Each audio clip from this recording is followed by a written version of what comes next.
Alex,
disagreements, our visions and disappointments, we have to have a country first. Ukiongea mambo ya ODM nikiwa hapo, muongee na sauti ya chini. Kwa sababu mimi naelewa ODM kuliko wengi wenu. Mimi nilikuwa deputy party leader wa ODM. Si namna hiyo? By telling my brother Agwambo, now you have the mantle, my brother. Now you have the mantle of ODM. And I want to remind you of the words of a philosopher who said, a man who wants to lead the orchestra must turn his back to the crowd. My friend, Agwambo, please look forward, don't look back.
party, my former party. That no matter our disagreements, our visions and disappointments, we have to have a country first. Ukiongea mambo ya ODM nikiwa hapo, muongee na sauti ya chini. Kwa sababu mimi naelewa ODM kuliko wengi wenu. Mimi nilikuwa deputy party leader wa ODM. Si namna hiyo? By telling my brother Agwambo, now you have the mantle, my brother. Now you have the mantle of ODM. And I want to remind you of the words of a philosopher who said, a man who wants to lead the orchestra must turn his back to the crowd. My friend, Agwambo, please look forward, don't look back.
As we continue to proceed and serve dinner, may I just guide, most humbly so, that we allow the teams that have proceeded to serve to come back first, so that then we can proceed, so that we don't have a very long queue.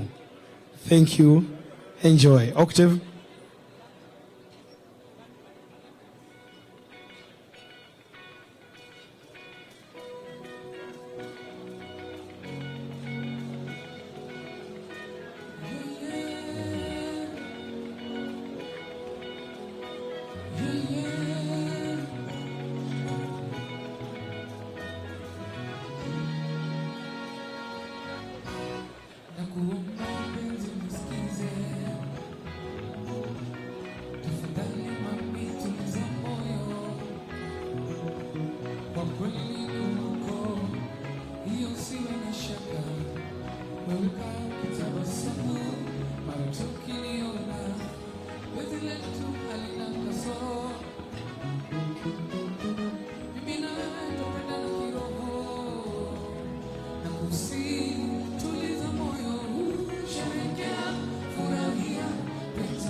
Mimi nilikuwa deputy party leader wa ODM. Si namna hiyo?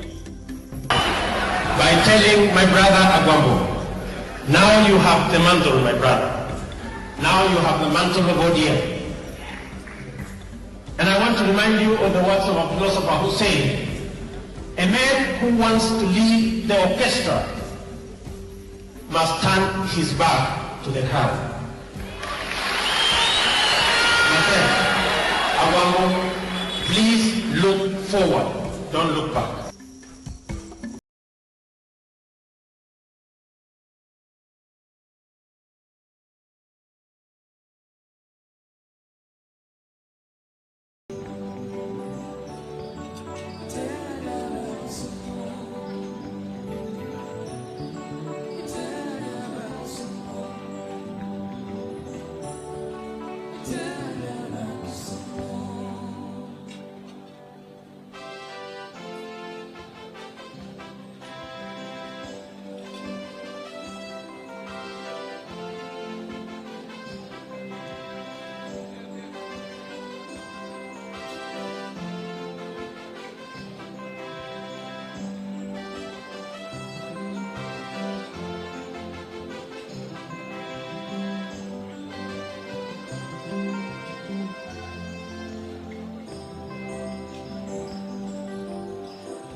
by telling my brother Agwambo, now you have the mantle, my brother. Now you have the mantle of ODM. And I want to remind you of the words of a philosopher who said, a man who wants to lead the orchestra must turn his back to the crowd. My friend, Agwambo, please look forward, don't look back.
I want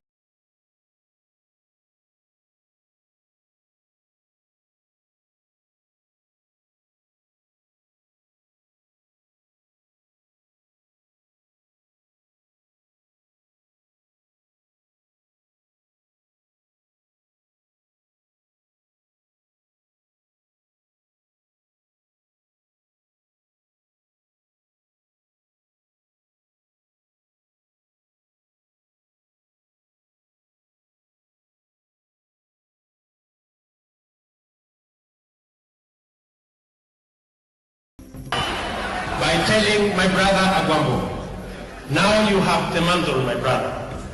Now you have the mantle of ODM. And I want to remind you of the words of a philosopher who said, a man who wants to lead the orchestra must turn his back to the crowd. My friend, Agwambo, please look forward.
An ODM member.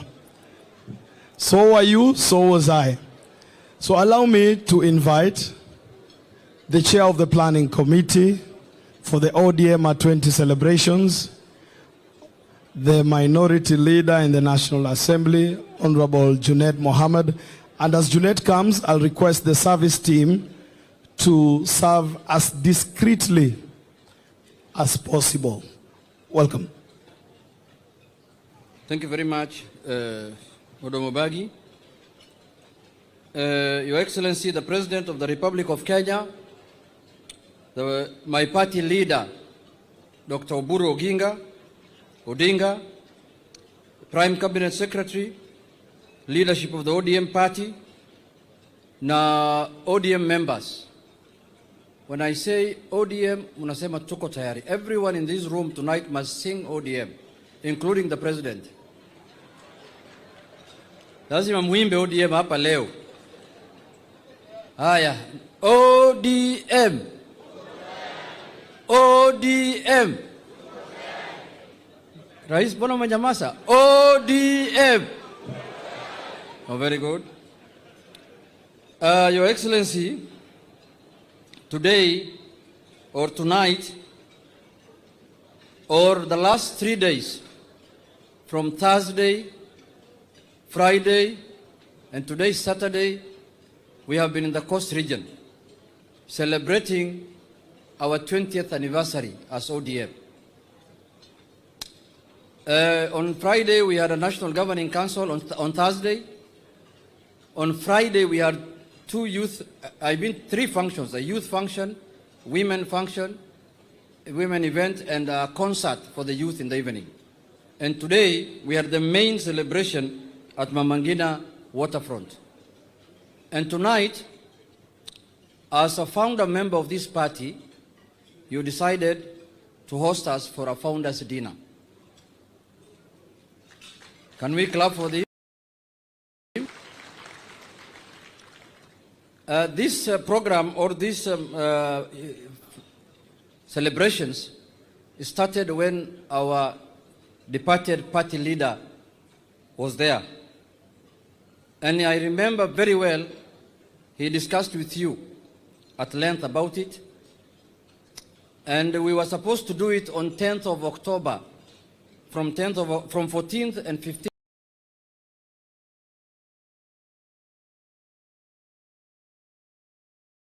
and 16th, I think. Then he traveled and he didn't come back, unfortunately. But you are aware that when you discussed with him, you agreed with him that as a founder member of the party, you are going to host the ODM party in Mombasa for a founders dinner. So we appreciate you. We have eaten well as ODM. The kind of food you served today here is not very common in ODM, but it's okay. I can see there is light at the end of the tunnel. But before I say much, tonight is a Founders Day. So the founder members are here. They have been invited. This is their night. We have the President, William Ruto. We have the Prime Cabinet Secretary, Musalia Mudavadi. We have Honorable Mumbi Ngaru. We have Honorable Henry Kosgei. We have Honorable Franklin Bet. And we have Honorable CS Beatrice School. That is the list that has been given to be the founder members of this party. They are big men who came after them. They are not founders, but they are big men. We have CS Oparanya here. We have CS Joho. Those are big men in ODM, Your Excellency, but they were not, I think, founders. When it was being founded, ODM was being founded, some of them maybe were sugarcane farmers. They were farming sugarcane in Mumias area. Anyway, Your Excellency, I don't want to take much. I want to invite the first Secretary General of the party, who is also a founder member, the Governor of Kisumu County, Professor Peter Anyang' Nyong'o, to come and recognize his colleagues and give them a chance to speak to the ODM members today. There are many people here. There are youths here who don't have the history of this party, but they belong to this party and they support this party.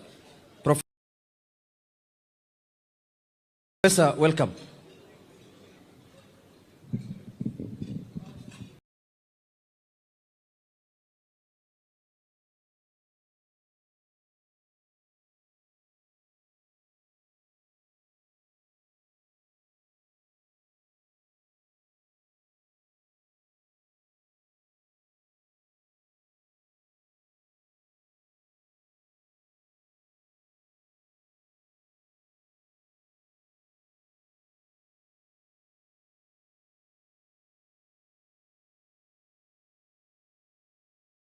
Sir, welcome.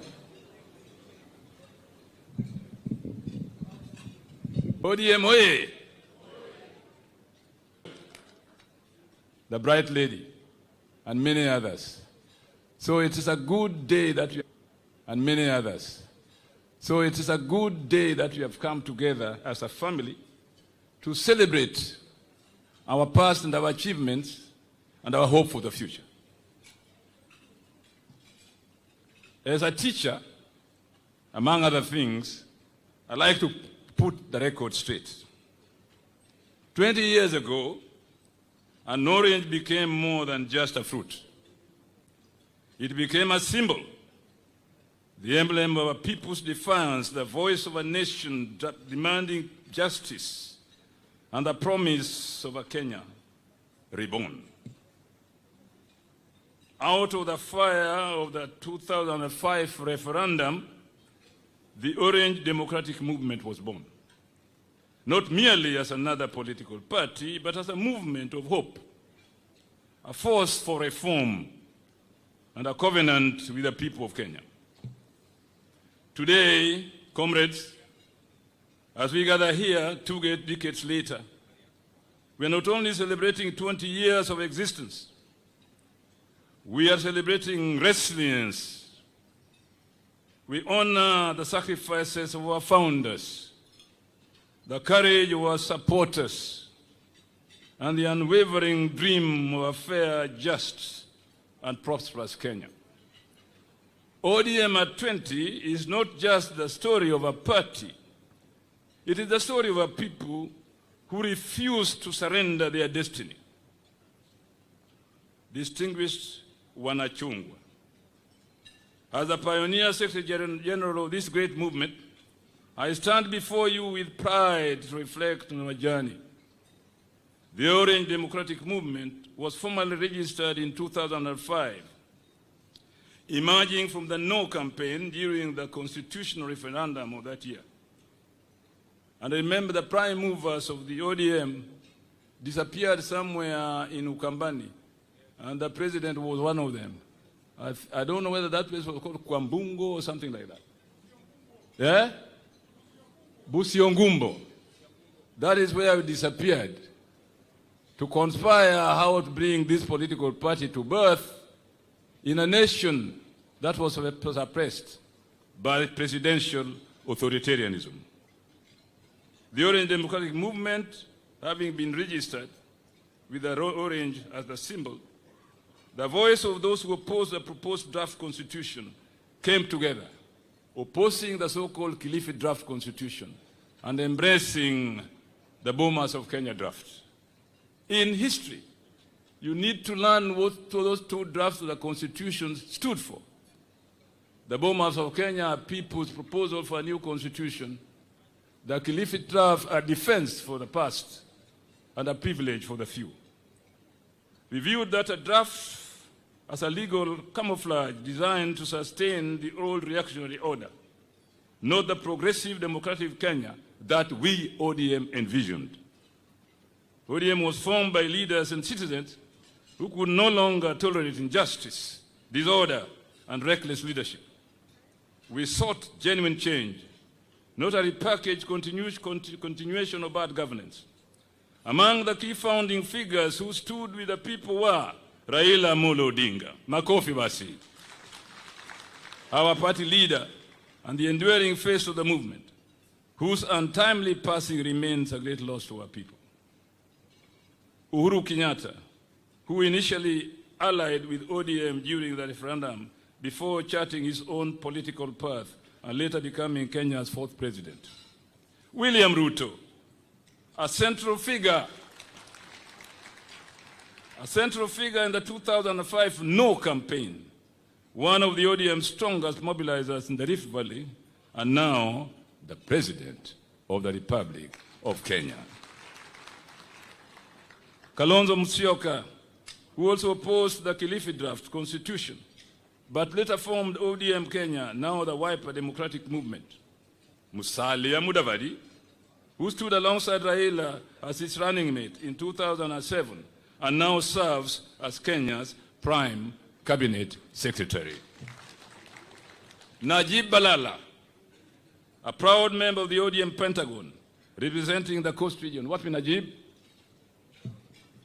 He's out of the country. I will stand in for him. After the referendum victory, internal disagreements led to a split. ODM Raila's faction and ODM Kenya Kalonzo's faction. Raila's ODM went on to contest the 2007 general election, nearly capturing power in one of Kenya's most disputed elections, and establishing that the vision of the ODM that it led was really the true story that Kenyans wanted to hear about. At its formation in 2005, ODM crafted a clear and bold vision, rooted in the spirit of reform and the will of the people. Defending the people's sovereignty became an important item on our agenda, ensuring that the will of Kenyans, as expressed in the referendum, would guide constitutional, political, and economic reforms. Advancing constitutional change became our permanent mission, replacing centralized governance with a people-driven constitution, promoting devolution, inclusivity, and checks and balances on presidential power. Bridging the gap between the rich and the poor was also on our agenda. Pressing historical injustices in land, addressing historical injustices in land, governance, and human rights, and ensuring fair resource distribution. Strengthening multi-party democracy, fighting corruption, and protecting civil liberties. Under the leadership of the Right Honorable Raila Amolo Odinga, ODM sought to unite Kenya in its diversity, embracing our ethnic, cultural, and regional identities under the clarion call, Chungwa Moja, Maisha Bora. Chungwa Moja, Maisha Bora.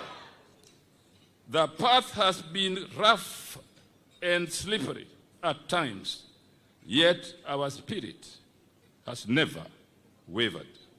In 2007, we launched our manifesto, the ODM Roadmap to Real Change. Its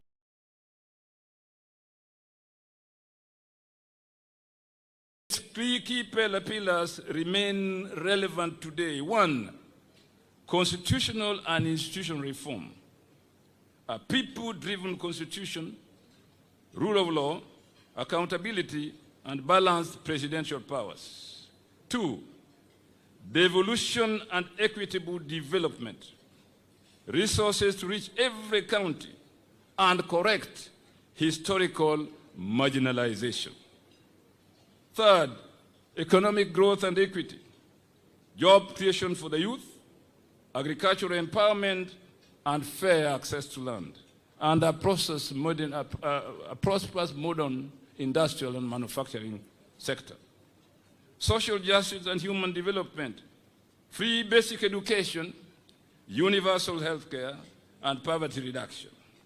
National unity and cohesion, inclusivity across all divides, and a war against corruption, nepotism, and impunity. Further infrastructure and modernization, expanding roads, energy, ICT, water, and housing for all. Our goal was simple yet profound: to redefine governance and redistribute opportunity so that every Kenyan could truly feel the promise of independence. Ladies and gentlemen, we must now look at our legacy. Our story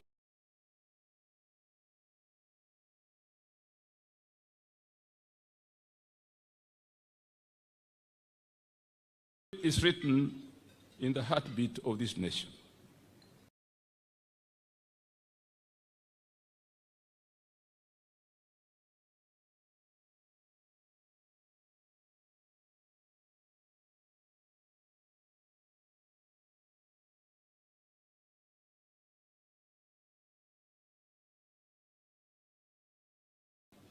Remembering what happened in Italy, for example, in 1871.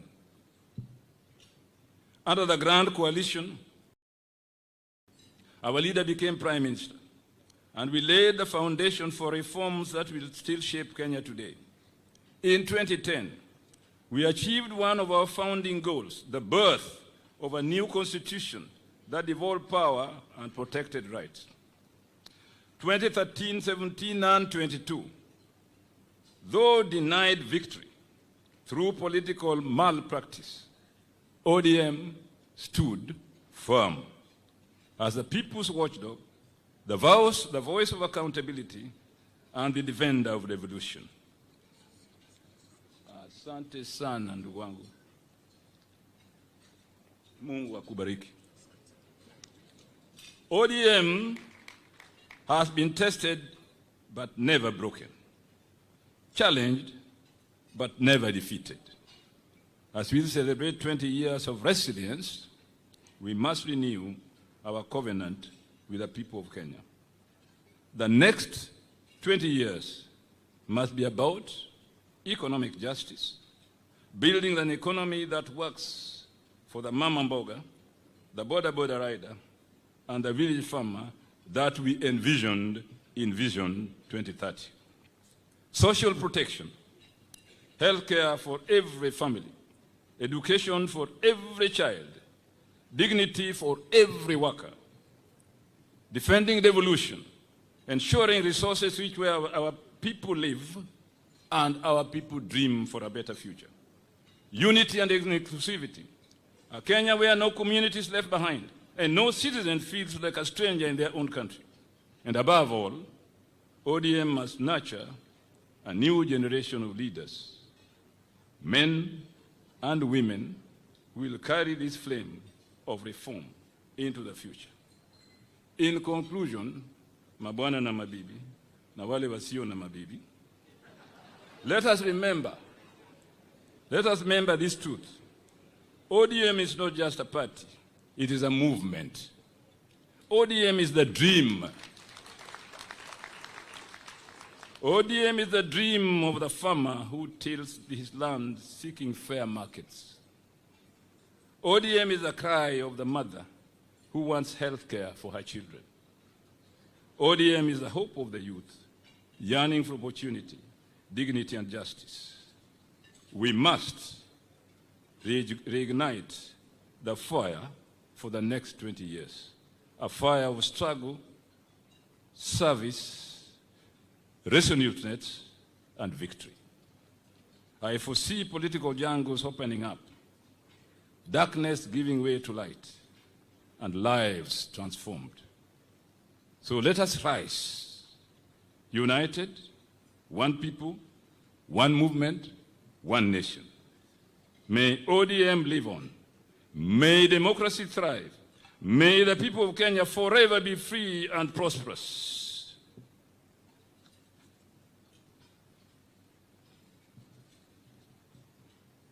Long live ODM.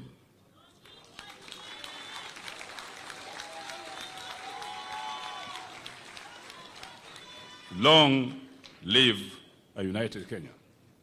ODM at 20, stronger than ever. Asanteni sana.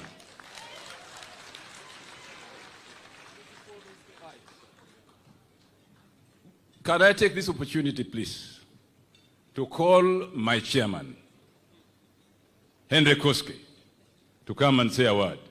This is the founder chairman of the ODM.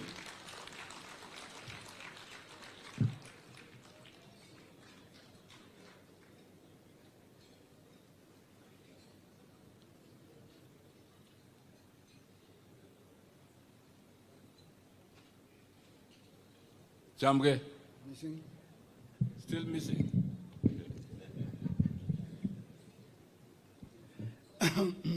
Thank you very much. Your Excellency, the President of the Republic of Kenya, Honorable Dr. William Ruto, all protocols observed, ODM members, mko tayari? Haya, asante sana. I don't have a speech because you never warned me I'm going to make a speech. So I'll be very brief. First, let me take this opportunity to congratulate ODM for making it to 20 years.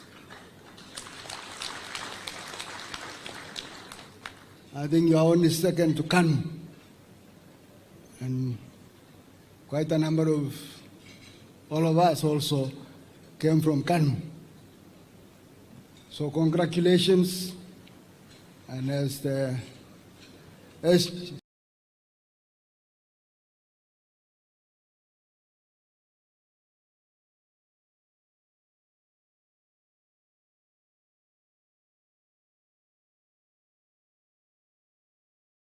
Chi says, no, not the current one, the old one.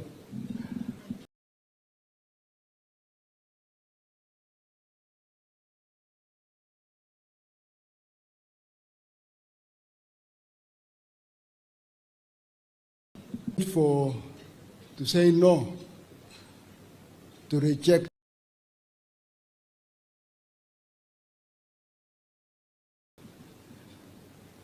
what we call the Kilifi draft, Wako draft. I saw Wako here. Wapi Wako?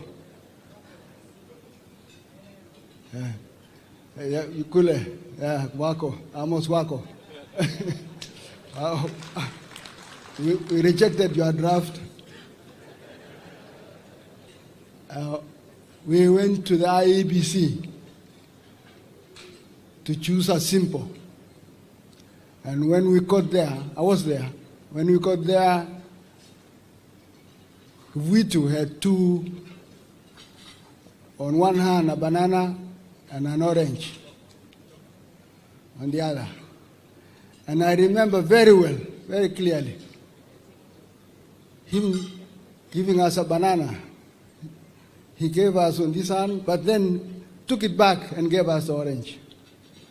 So we grabbed the orange. I always wondered what would have happened if we had taken the banana.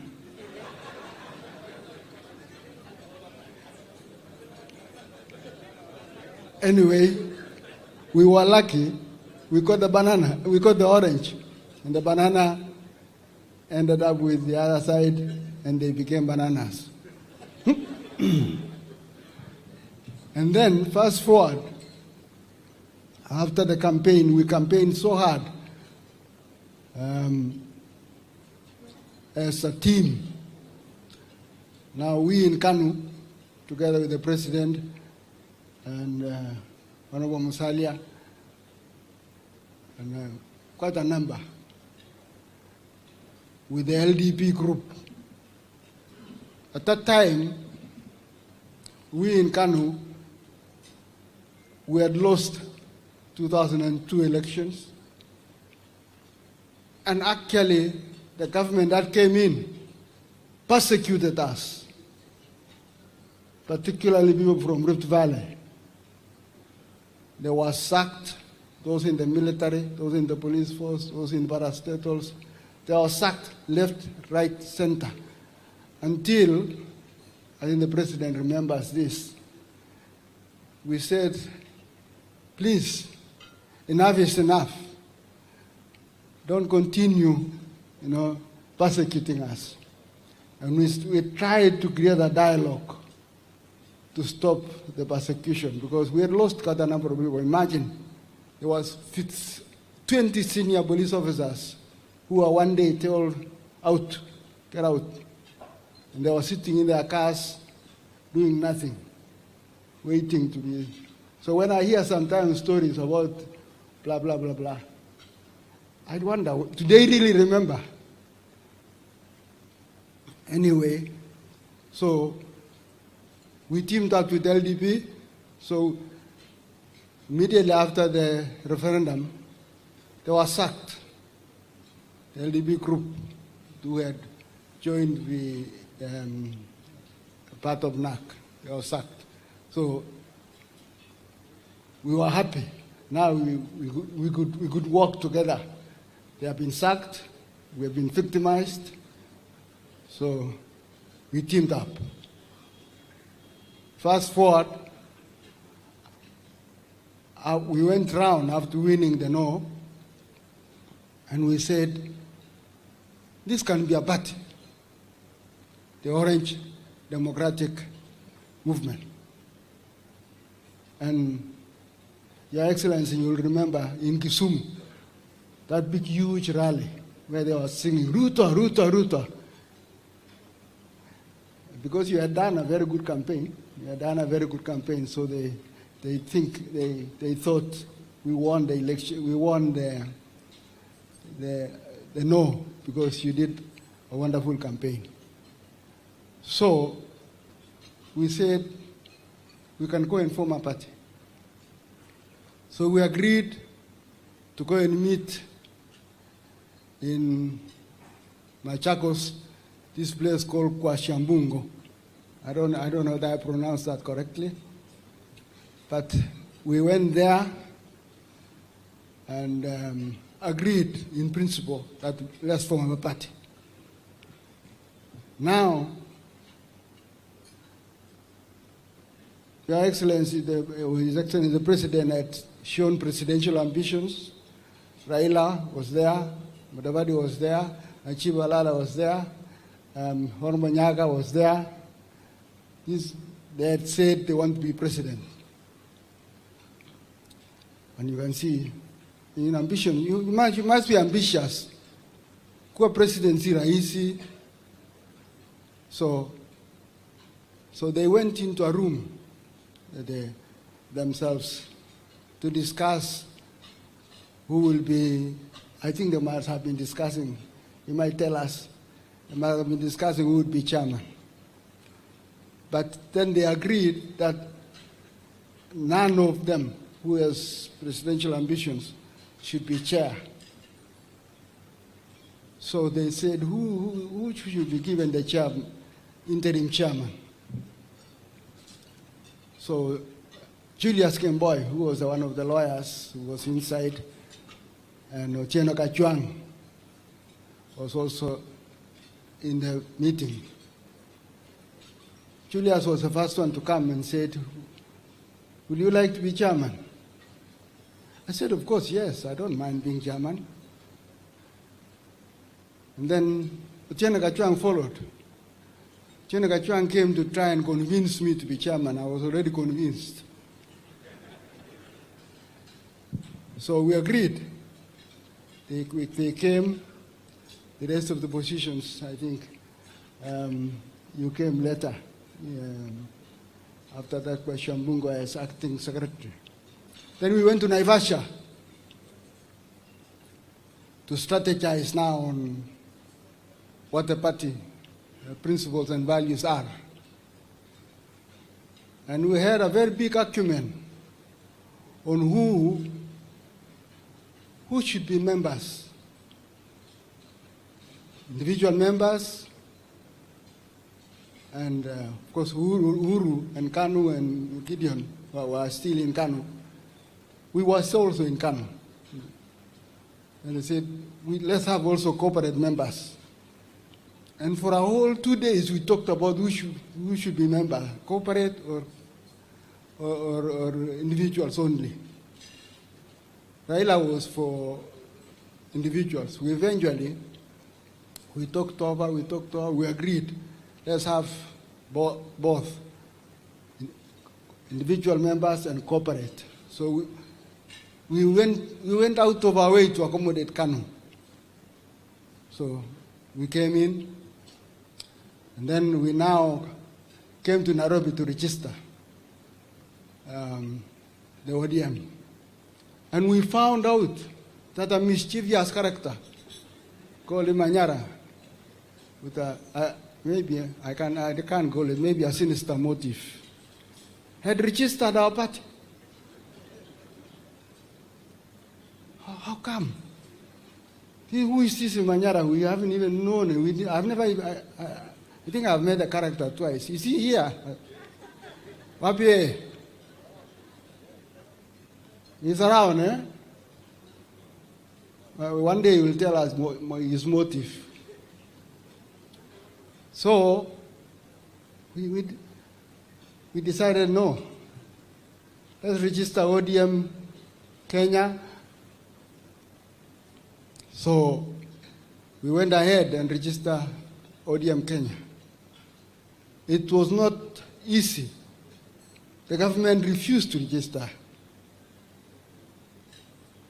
But through connections here and there, Janet, the first executive officer, knew some people in the register of societies, and we managed to register ODM Kenya.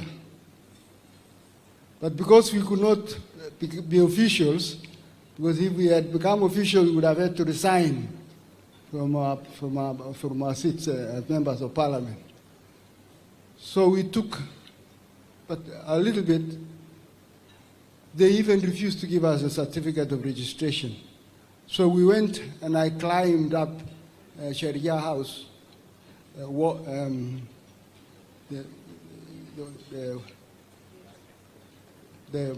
a wall, it's not a wall, it's a barrier. And we got the certificate anyway. And I was trying to carry to show the people.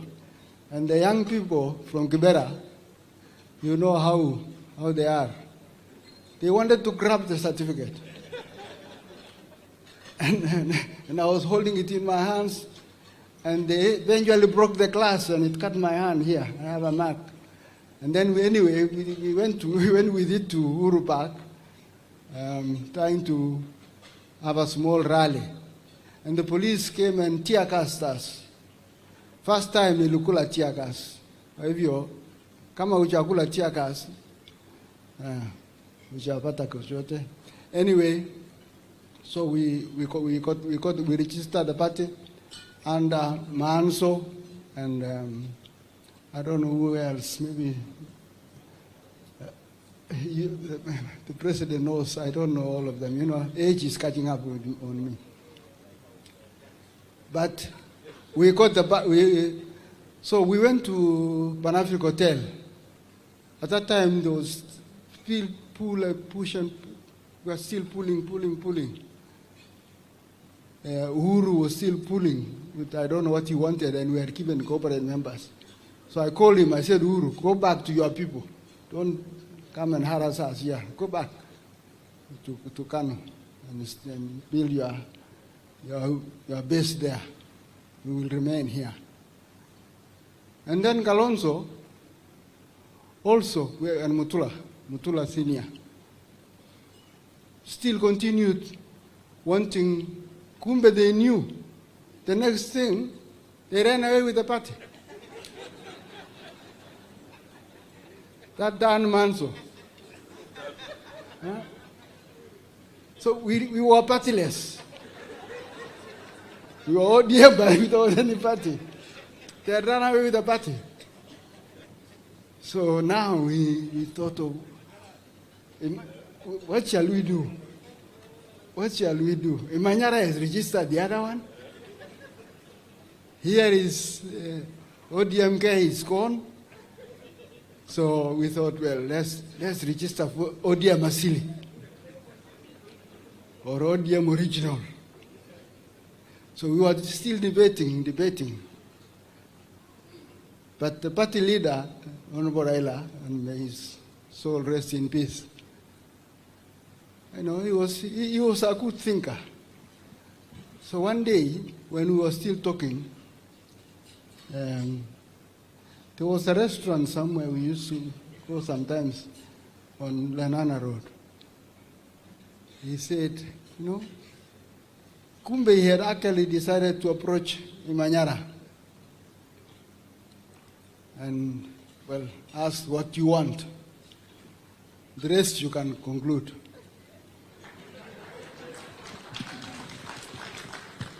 So Raila told us, we have the party. We have the ODM now. So, hallelujah. Now we are back to, we have not formed the ODM Original or ODM that. So we continued now as a party towards the election of 2007. And I can tell you, it was a hot election. And I can tell you, we fought on principles. We came up with that Maisha Bora. What was it again? Chungwa Moja, Maisha Bora. We came up with that one. But let me tell you also, at that time, there was also this idea of Machimbo. Machimbo. Everybody thought Machimbo meant, you know, some ethnic, you know, occupation, particularly in Rift Valley. Nobody wanted to hear that. No, we wanted Machimbo. But our brothers thought Machimbo means being expelled from an area. So we thought of, what shall we do? What is the next word? What is the next word? So one day, Rosemary, is Rosemary here? Rosemary Adinga came up with the word ukatusi. So that's how, you know, a young lady comes with an alternative. We were wondering, what shall we call it? Is there no other word other than Machimbo? Maybe we should have asked watu wa pwani watuambie. But imagine a young lady from Nyanza came up with the word ukatusi. Up to now, I don't even know what ukatusi means, but we used it anyway as ukatusi. So because one of the principles of ODM was devolution, to have a devolved government. We used to say we don't want an imperial presidency, we want to devolve power and resources. Fast forward, 2013, 207, of course, everybody knows, the results. What happened? We were beaten. The president and I, we were still arguing with Kibuitu about 6 o'clock. Then the police came and clobbered us, beaten us, and Itere, who was then the commandant of the JSU, I think he was rewarded eventually. He became commissioner of police. Came and grabbed Kibuitu, took him to State House to go and announce the winner, in quotes. And we were left almost orphaned. We went to some place near Hurlingham there, just to watch the swearing in at 7 p.m. So we watched, then we decided, what shall we do? As we were coming out, the country erupted. People started, the fighting that happened, the post-election violence. And then, worse still, they came back and said we had planned it. And case one, the president, Sang, and myself, we ended up 8,000 kilometers away in a court. The most unjust thing, I always ask the president, shall we ever get justice for being dragged all the way to 8,000 kilometers to be charged over?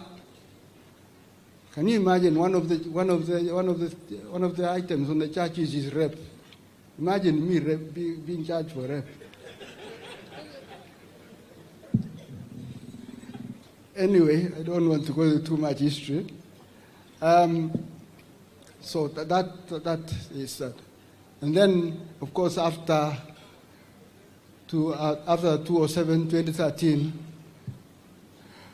His Excellency the President formed URP, and he gave me a ticket, actually. He told me, I give you the Senate ticket, direct nomination. But because I was trying to be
and go leave ODM to serve and leave.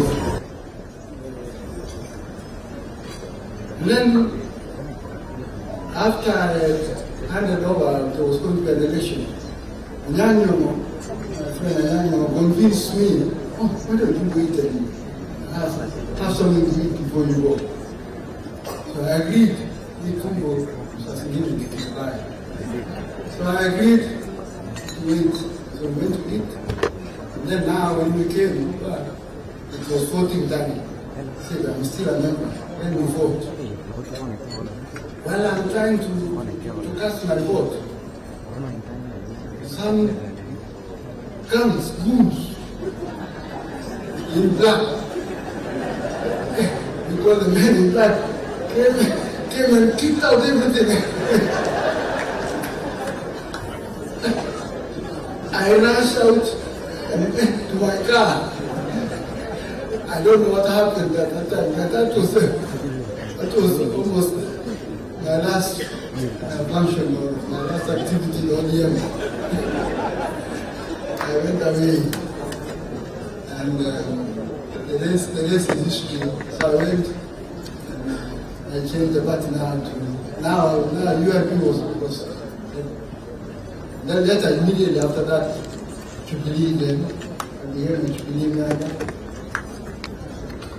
Then I became a UDA member. I'm currently UDA member. But I must congratulate you again.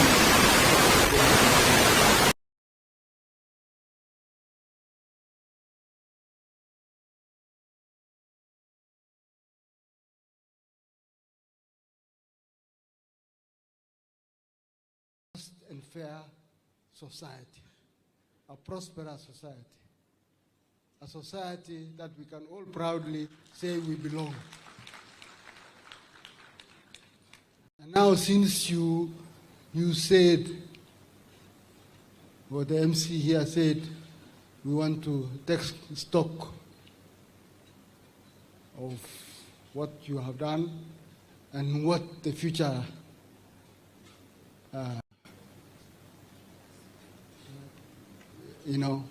is going to be, or what the future should be.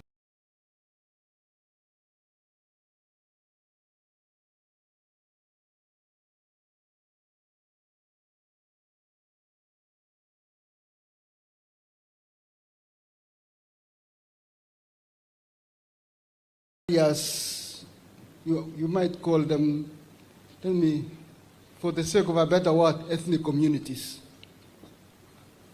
And we want a united country.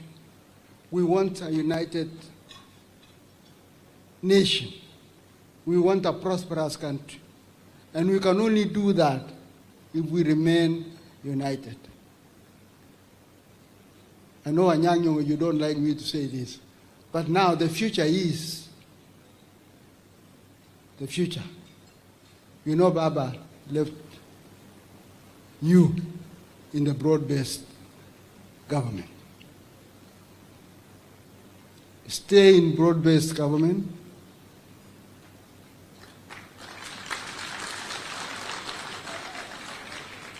You know, in 2013, they formed something called CORD. 2017, they formed, what was it? NASA. That Musalia was NASA, and then 2022 we formed what? Asimio. So the 2027, and I said I'm going to offer you advice from an old man like me. 2027, broad-based.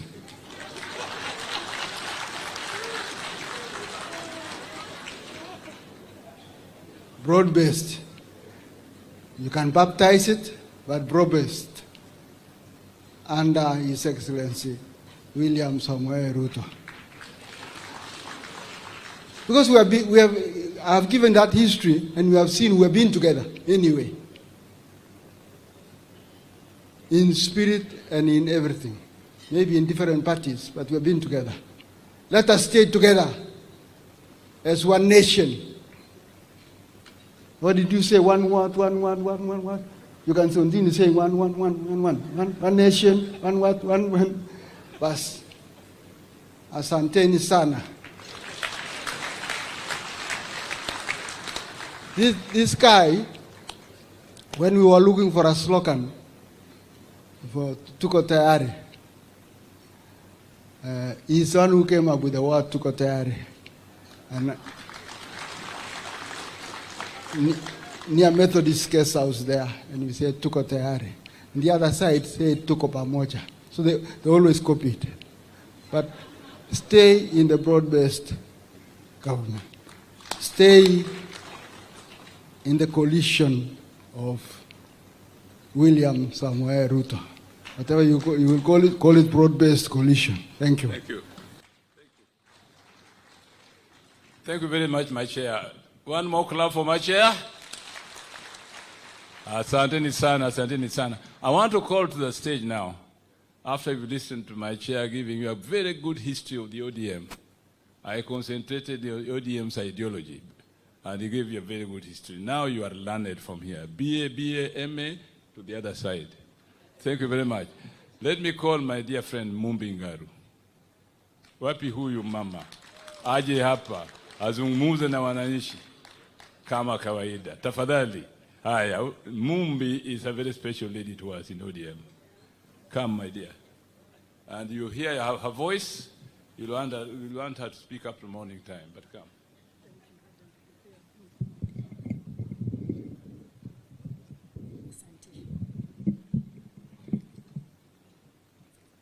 Your Excellency, President William Ruto, thank you for remembering my name outside there. Yes. Our party leader, Dr. Oburu Odinga, Senator, and the family of my departed party leader, Raila Amolo Odinga, and all of us, all protocol observed. ODM, ODM, ODM, na hatubanduki. Thank you very much, my friend, Professor Anyang' Nyong'o. He was my lecturer at the University of Nairobi. Then he nominated me into the council of Thika Municipal Council, and I later became the mayor. I am here as a founder member of ODM. And as the story of merging the parties was done, the folding of LDP, the files, the names, the offices were done by this small girl, Mumbi Ngaru. The Gen Zs probably don't understand that even in age, we were Gen Zs at one particular time. That time, nobody in my region would touch ODM. Even today, I cannot be a candidate anywhere because I'll give others reason to insult me, not vote me, but demoralize me. And have worked behind the scenes. And as the story is told, I can tell it better. It's not for today. Your Excellency, President William Ruto, I didn't know I was going to have this opportunity, but I want to thank you from the bottom of my heart for honoring my departed party leader, Honorable Raila Odinga. It was a very difficult time for me because him and my husband, Dr. Ngaru, they left each other exactly 6 months. Dr. Ngaru left, Raila Odinga came to bury him, and then the difference between them of their parting is only 6 months. I am not going to wail more than they believed, but I felt God. Thank you, Modoni, my daughter, wherever you are seated on the somewhere, we had to come and honor Raila Odinga. And again, Your Excellency, broad-based is not known in the region I come from. And when you do other things, remember, we are there. We have Akamau, we have Mwangi, Maina, we have so many of them. We are a part of the ODM that is in broad-based government. I thank you very much. Thank you again and for giving me this opportunity. Many people have left from my region. I think at the top there, I am one of them that are left, and we are not going anywhere. Dr. Senator Oburu Odinga, we are orphans with our chair of orphans, Honorable Junet. Remember, you have orphans, Kwamrima. Remember, you have orphans everywhere. And the legacy that you can hold dear for Baba is to make sure that you have all people from all the regions here in ODM. That was Baba's wish. I am not going to say Baba told me this, but I'm sure if you look for people who he talked to, the deep of deep, you will find my name there. When we were doing ODM and Governor Joho, I know you are a founder member because I know where we sat. I know where we folded the files. I know. So remind them that we belong. With those many, from my heart, thank you so much.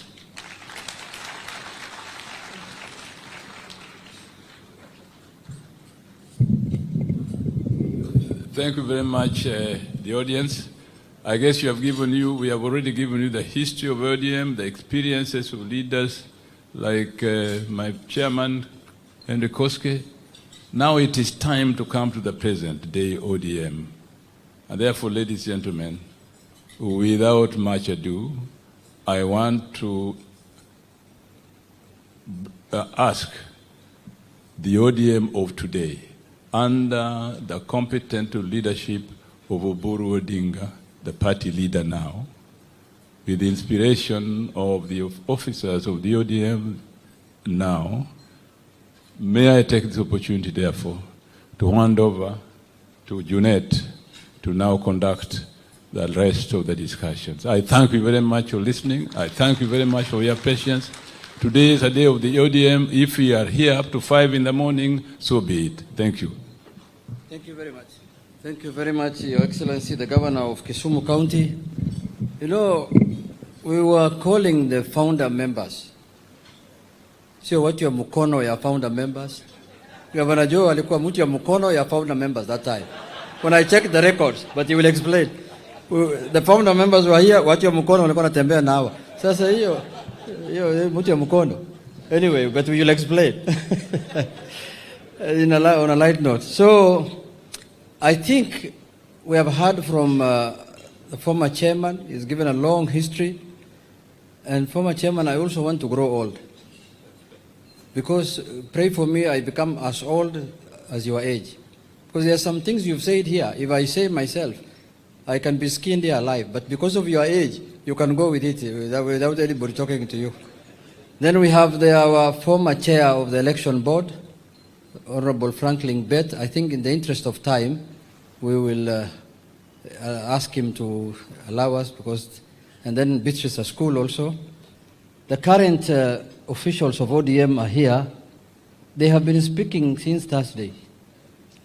But it will be good to hear their voice for 1 minute or 2 minutes so that we can give the other guests time to speak also.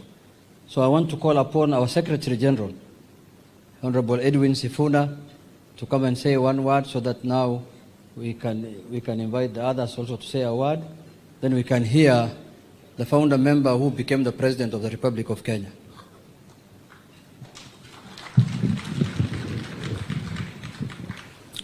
Thank you, Honorable Junet, Your Excellency the President, my party leader, the Senator for Siaya, the Honorable Dr. Oburu Oginga. It is true what Junet says, Your Excellency. We've been speaking from Thursday. I am here to do only two things. First of all, on behalf of all of us who call ourselves ODM members today, I want to say from the bottom of my heart, thank you to all the founder members of ODM. You've given us something that we take pride in, and we are hoping and praying that in 20 years' time, maybe I will be standing the way the governor for Kisumu has stood here to tell stories about the journey of ODM.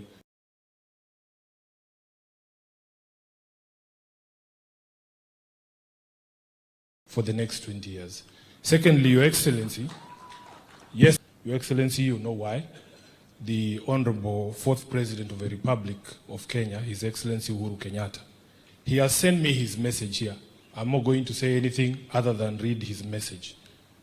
With your kind permission, Your Excellency, because he's a founder member and he was not able to join us today. I'll be very quick. This is a message from the former President, His Excellency Uhuru Kenyatta, during the ODM 20 anniversary celebrations in Mombasa.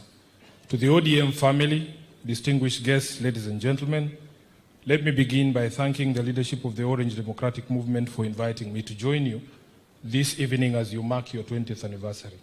I had hoped to join you in person, but due to engagements booked earlier, I could not make it. In fact, that was an issue we were to discuss with my brother when he got back. Unfortunately, that did not happen. Even then, I celebrate with you, my brothers and sisters. I vividly remember the numerous meetings and engagements that gave life to the Orange Democratic Movement.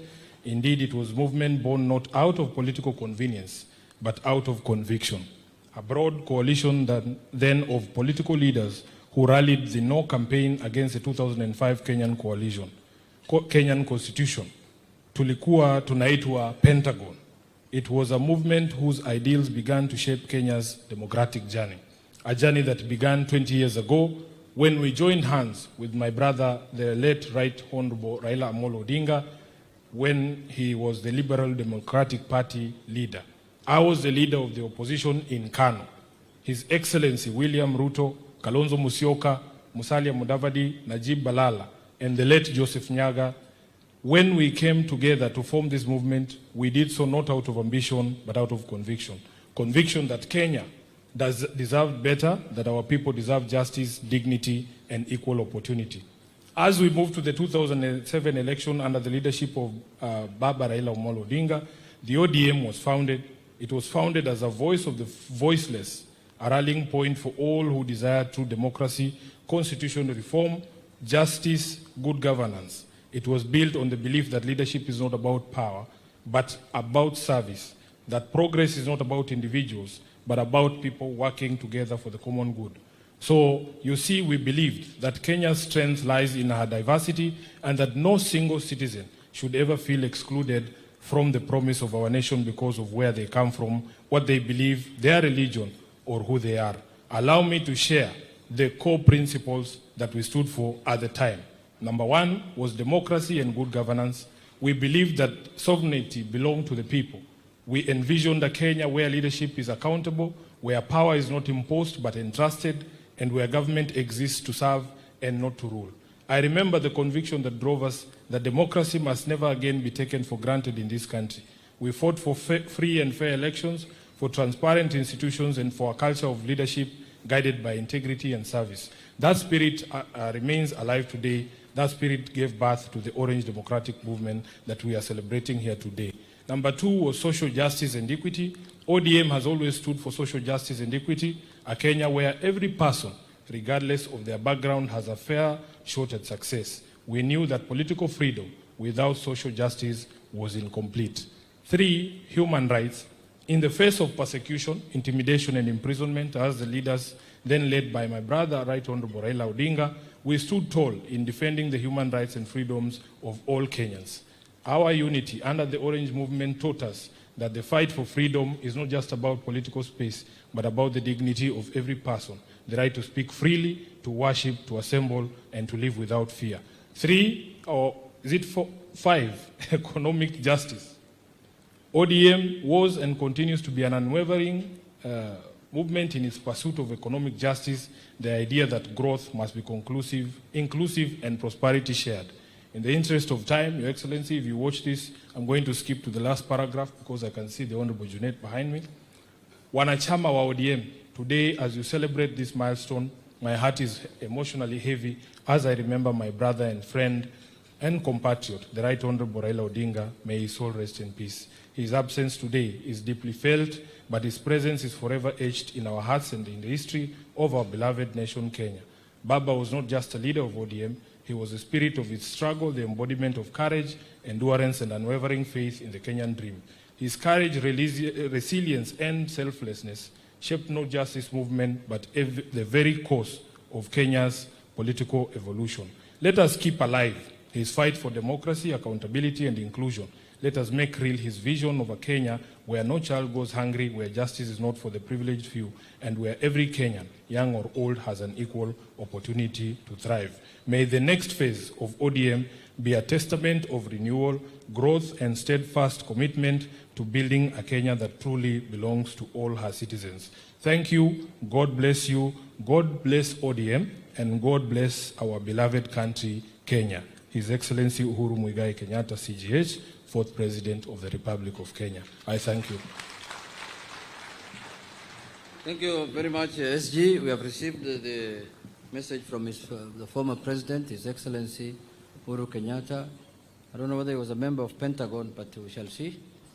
The next speaker is, let me call the distinguished chair of our party, the Honorable Gladys Wanga, to say something in 1 minute.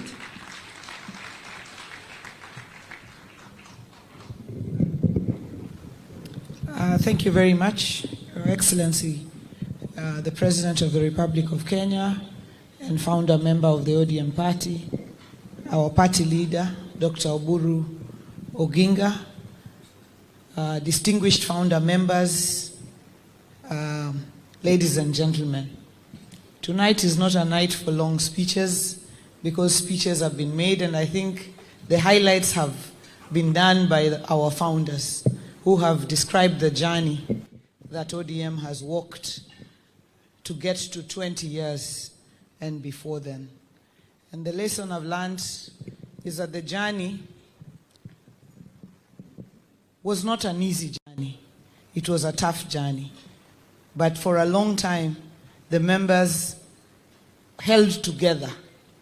And in this time of transition, I think the biggest lesson I pick is that we must hold together because everyone has a role to play if we are going to move the party to the next 20 years. The other lesson I've seen is it was not devoid of disagreement. I think people did not necessarily have the same view of matters all the time. But despite that, people sat on a table. I was listening. We went to that place in Ukambani. We went to Naivasha. We argued for 2 days over a single issue. And I think we must embrace that conversation, that hard discussion, so that we come out with a single place where we all belong and we move forward together. Finally, ODM has been foundationed on partnerships. We have partnered in 2007, we went into the election. In 2013, we built partnerships under CORD. In 2017, we built partnerships under NASA. In 2022, we built partnerships under Azimio. And as we move into the future, we must continue to build partnerships with people who are like-minded so that we can move together, because we will never or cannot really walk alone. Asanteni sana. It is not a night of long speeches. Thank you. Thank you very much. Thank you very much, Madam Chair. Your Excellency, with your permission, before I call the two deputy party leaders and our longest-serving chair, there is a new elder in town, Your Excellency. There's an elder who has been crowned recently in Jerusalem. He's called Mr. Raila Odinga Jr. Let him come and say a word, Your Excellency, with your permission.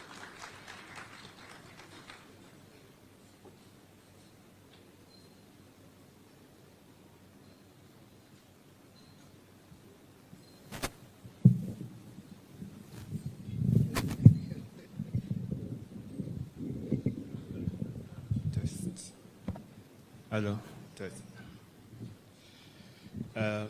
Sorry, I still don't know the correct distance to standing from the microphone. Your Excellency, maybe you'll show me.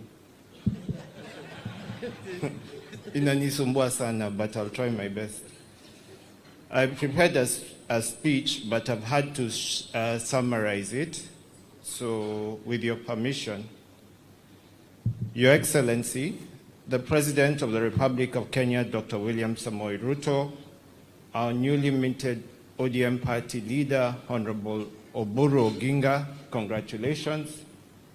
Founders and members of the Orange Democratic Movement, ladies and gentlemen, good evening. On behalf of my family, and especially my mother, I bring to you our warm greetings and heartfelt gratitude. She has been deeply touched and moved by the kindness, comfort, and immense love you have shown us during this season. Tonight is in many ways bittersweet. Baba looked forward to seeing the ODM family gather to celebrate 20 years of an idea he believed in with every fiber of his being. He is not here, but I stand here strengthened by the love you have shown him and the love you continue to show us. Some may wonder why I'm here, even as we continue to observe the 40 days of mourning. The truth is, Baba would have never had allowed me to stay away. He would have called me in his familiar tone, Kembo, where are you? And so tonight, I am here because he raised us to stand up, to show up, and to keep moving forward, no matter the season. Thanks. I cannot speak about ODM without speaking about the struggle that gave birth to it. I was literally born into this struggle. As a child of the fight for democracy, raised in a home shaped by sacrifice.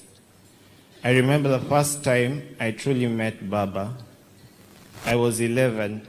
I had just returned home from school. At that time, we lived in Kenya High School, where my mother taught, and I saw a compound filled with many people, just the way people are right now. When I got into a house, I saw a man with a thick beard who resembled the one on the photographs on the wall, and he was holding my brother and sister. He was a stranger to me, yet he was a bit familiar. To be honest, by this point of my life, I had reconciled with the fact that I'd never get to meet my father. That day I learned that Baba had been away not by choice, but because he was fighting for Kenya, for my entire family, so that my entire family could be proud and grow up proud. At this point, I'd just like to call members of the Odinga family, if you could just stand where you are, just to be recognized.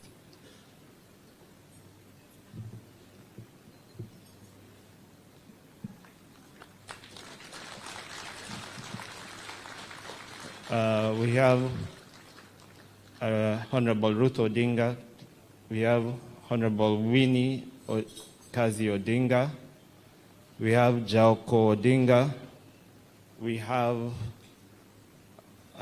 my mom, Mama Judy, Wangi Sankara Kucho, Wangi Pauline Kucho, Mano Nyangi,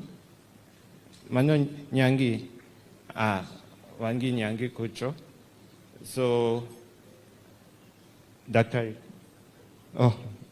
And we have Honorable Dr. Oburu Oginga. So, this is the These are the Odingas who have come to join with you guys. Please sit down, and if I didn't mention your name, Pauline.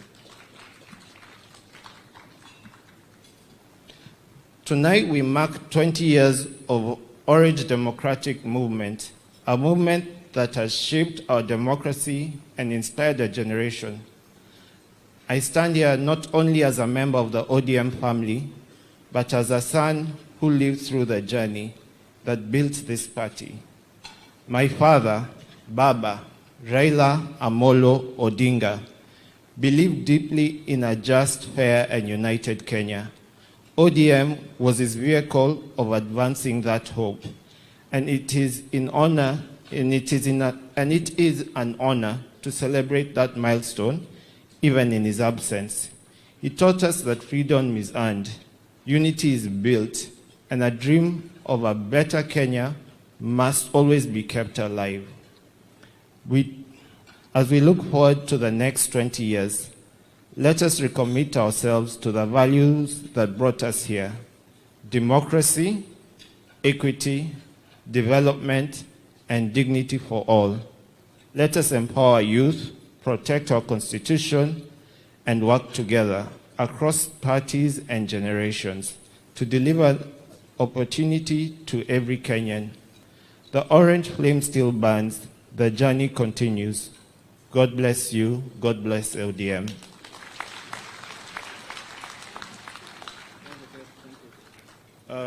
Just one more thing before I go. I've been at home supporting Mama, but Mama is strong. I've also come here to support Dr. Oburu, but Dr. Oburu is strong. The Odingas, we are one big family, and we are strong. We have a dream that was there from before, from Jaramogi to Baba, and we're still continuing, we're still fighting for this dream. We're together as one family because I'm strong, and even Winnie, my sister, she's also strong. She's started her journey, and we'll be with her, holding her hands. Asanteni.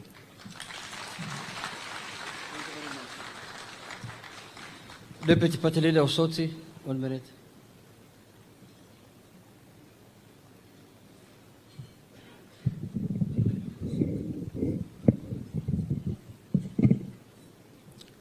Your Excellency, the President of Kenya, Dr. William Ruto, our party leader, Dr. Oburu Odinga, Prime Cabinet Secretary, Musalia Mudavadi, all the officials of the party, and our ODM wote. Good evening. Mine is very brief. One is just to thank the founder members of the party for having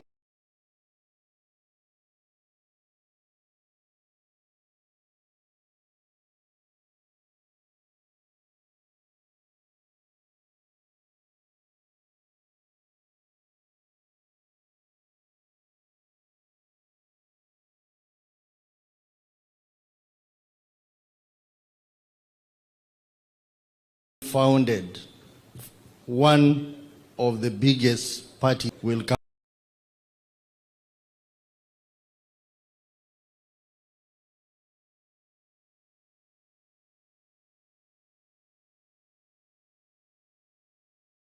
to number 2, ODM. Founded one of the biggest parties will come to number 2, ODM. And I think if we come back here 20 years, some of us will be alive. If we come back here 20 years, some of us will be alive. We want to see a strong ODM. An ODM that will continue to perform its role as a people-centered political party. People that are going to benefit from the progress of the party. So I just want to pray, as Gladys has said, that our founder sat down and agreed on many things. we will also sit down and reflect on the next 20 years to have a strong political party called ODM. Asanteni sana. So in form of recognition, all the MCAs who are here, you can stand up so that you can be recognized. My colleagues, members of parliament who are here, mkono namna hii, wakubwa, His Excellency is the governor, so the chairman is here of the Council of Governors. In the interest of time, you are the only ones who can talk at your own time. The rest are looking for time, so please donate this time to the visitors. Then lastly, Simbarati, my deputy party leader, Dr. Kamoa.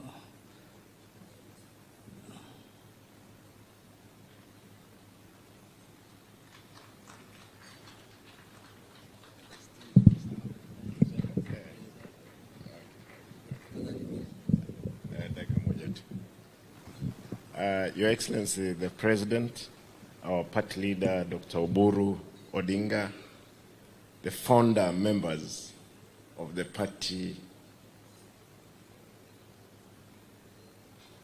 the only party that I know I've grown through in my 18 years in politics. Now wanachungwa. ODM. ODM. From the onset, let me thank the founders. You gave us a vehicle, a promise to the founders, a promise to the ODM fraternity that we will stand for the principles that you people you founded our party in. Number two, you know, nothing is easy as it looks. Everything takes longer than we expect. And if anything can go wrong, it will at the worst possible moment. But as long as we are there, we want to promise that our party, ODM, in another 20 years when we're going to celebrate 40 years, I'm sure that I'll be there because I have around 55 years to die at 100 if Jesus Christ has not come back. Therefore, for those one of you who are here, Mr. President, you know, I didn't know that you were deputy party leader. You were. That's what Mheshimiwa Chairman said. I remember Mheshimiwa Franklin Bett, you gave me a certificate after I closed Serena that day, 2013. You know, in ODM, it's the only party where you are supposed to be given a ticket in some hotel, in some petrol station.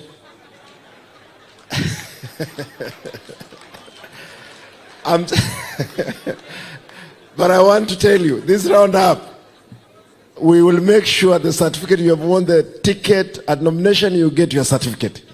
That one will be able to do it. Finally, I want to just recognize, there is a gentleman here, Kamau Waraila. This guy has worked with Baba. And there is one person called Morocco. Morocco, Baba, while you are doing what? Away. Morocco.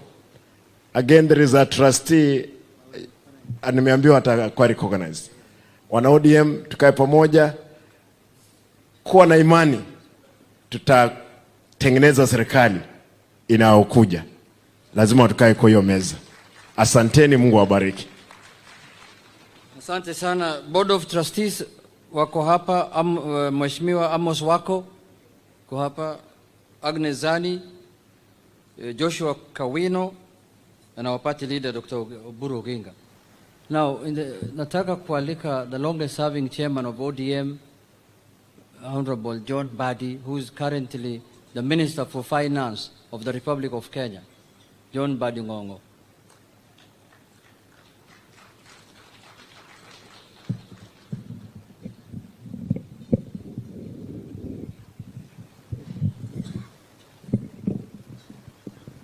Wanachungwa hoye.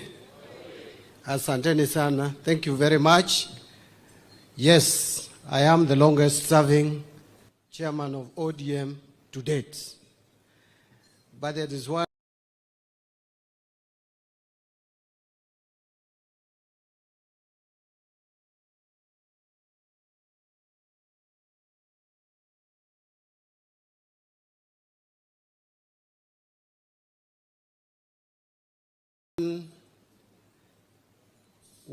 thing that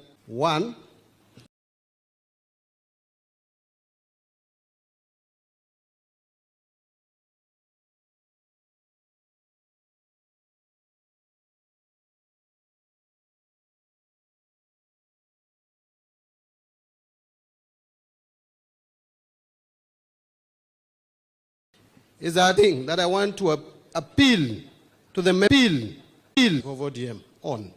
We could disagree, we could have positions, we could grumble, but the moment the party leader spoke, that became the rule. And I want you to continue in that trajectory. Let us disagree, let us talk.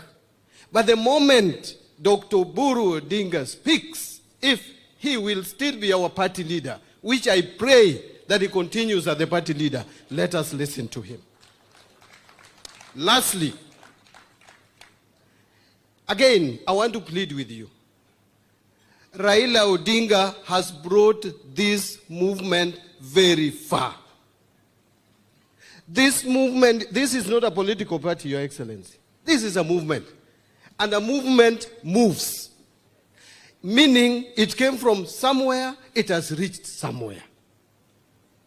Let us not behave and act like we are starting all over again. We must start from where Raila has left us going forward.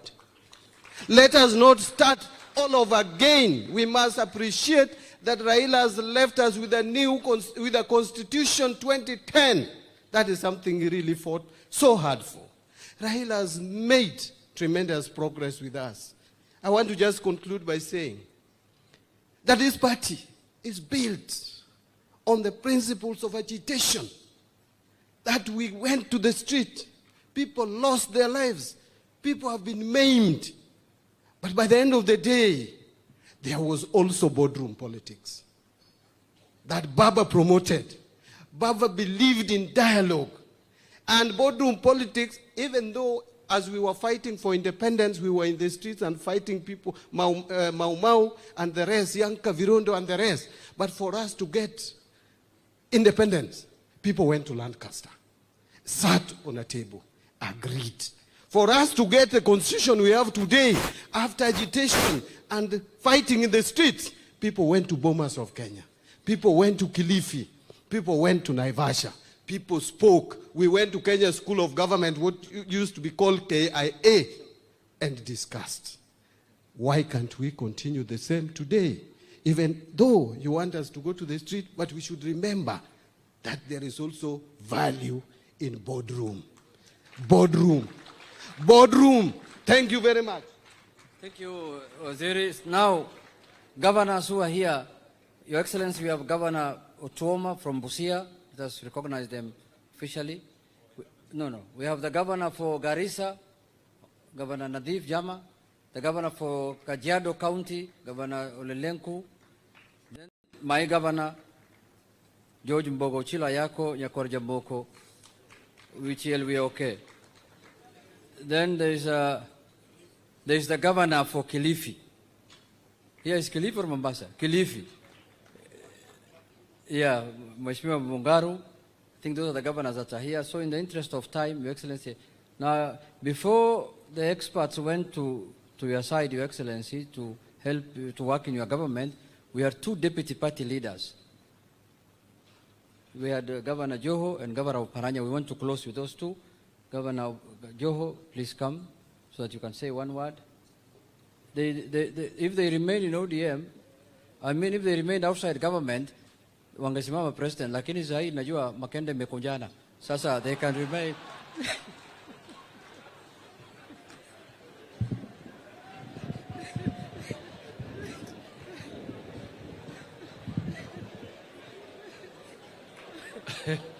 Your Excellency, the President of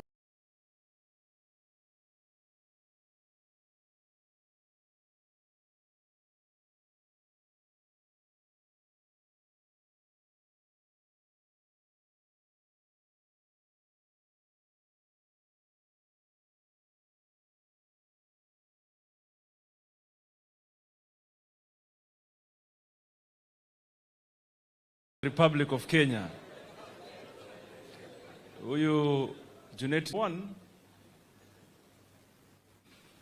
Honorable Mumbi Ngaru said it here, that she confirms that I was a founding member. For a moment, when Junet was listing down founding members, I even rethought of there may be a new description of founding, because my understanding is to have been there when it was being conceptualized and planned and actualized.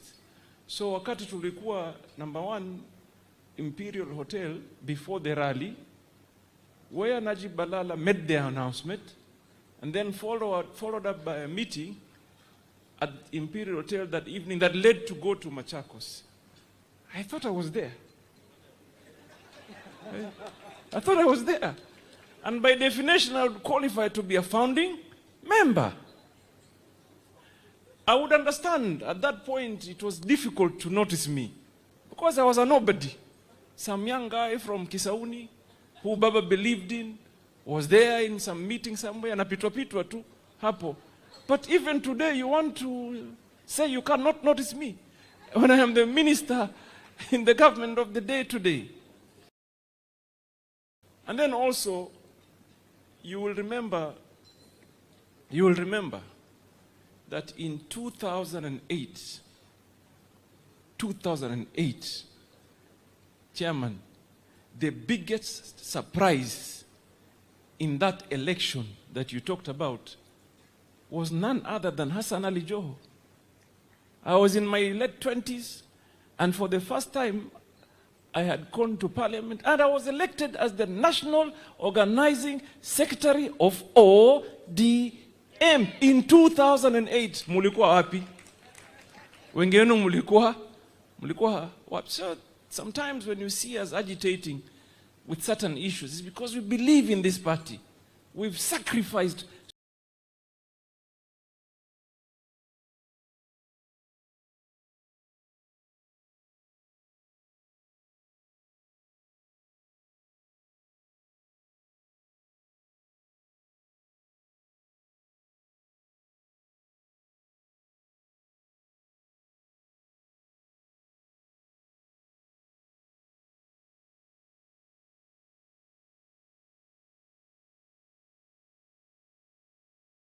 so much for this party, and we've suffered so much. President William Ruto.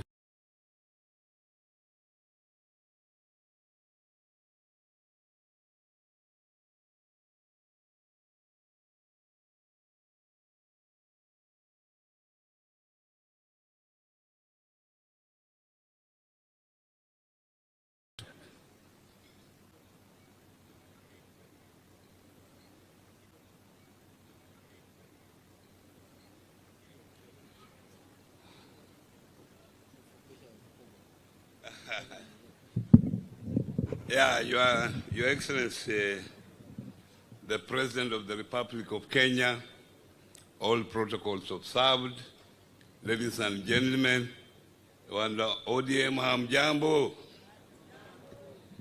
I will be very short because I couldn't believe that we will be here today without Raila Amolo Odinga, especially when he was planning for this particular occasion, when he was alive 1 month ago. But there it is. Your Excellency, when Mbadu was here, you forgot to say, you know history. You forgot to say how he became chairman of ODM. how I took him. I hit him in my car to take him to Naivasha. And Raila was asking, why did you come with this guy? And he knew why I had traveled with him to Naivasha. But that's history for another day.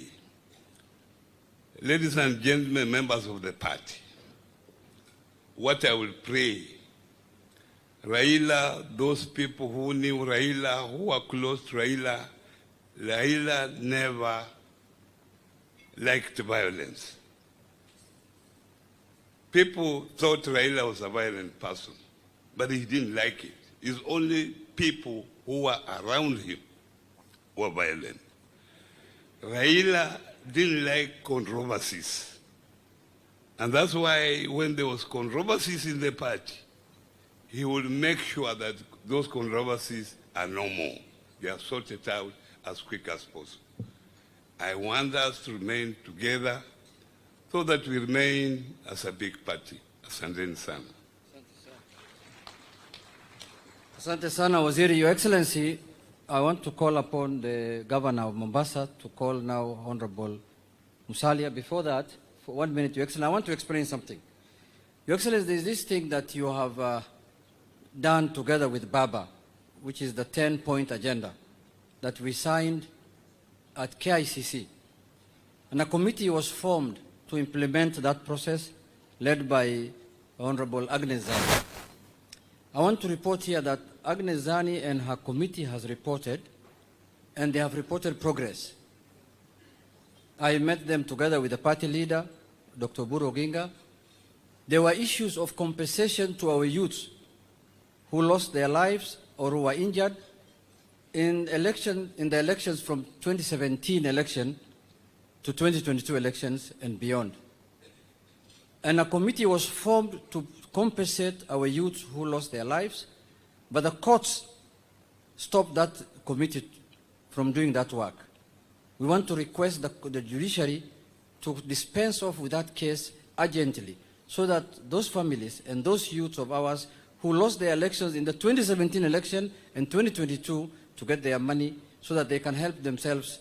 We cannot compensate life, but at least some reparation to the families and the people who are injured in those processes, Your Excellency. Secondly, Your Excellency, the other agenda that you had signed with His Excellency, my former leader, my departed leader, was about devolution. And in the last budget that we passed in Parliament, Baba gave us instructions that we should negotiate with your side so that they can increase the devolution fund to 450 billion shillings. And at that time, it was at 385. We have increased it last budget to 415 from 385 by 30 billion shillings. Now, this financial year, when the budget comes, we want to take it, if possible, to where the wishes of Baba was, which is 450 billion shillings. And that is part of the implementation of the 10-point agenda. The other issue was about constitution and rule of law. Since that thing was signed, I have not seen anything that has happened contrary to the constitution. I have not seen any abduction that happened. So that is why we want to adhere to that, so that we implement constitutionalism. And when the committee reported to my party leader, 50% of what was agreed in that 10-point agenda was implemented.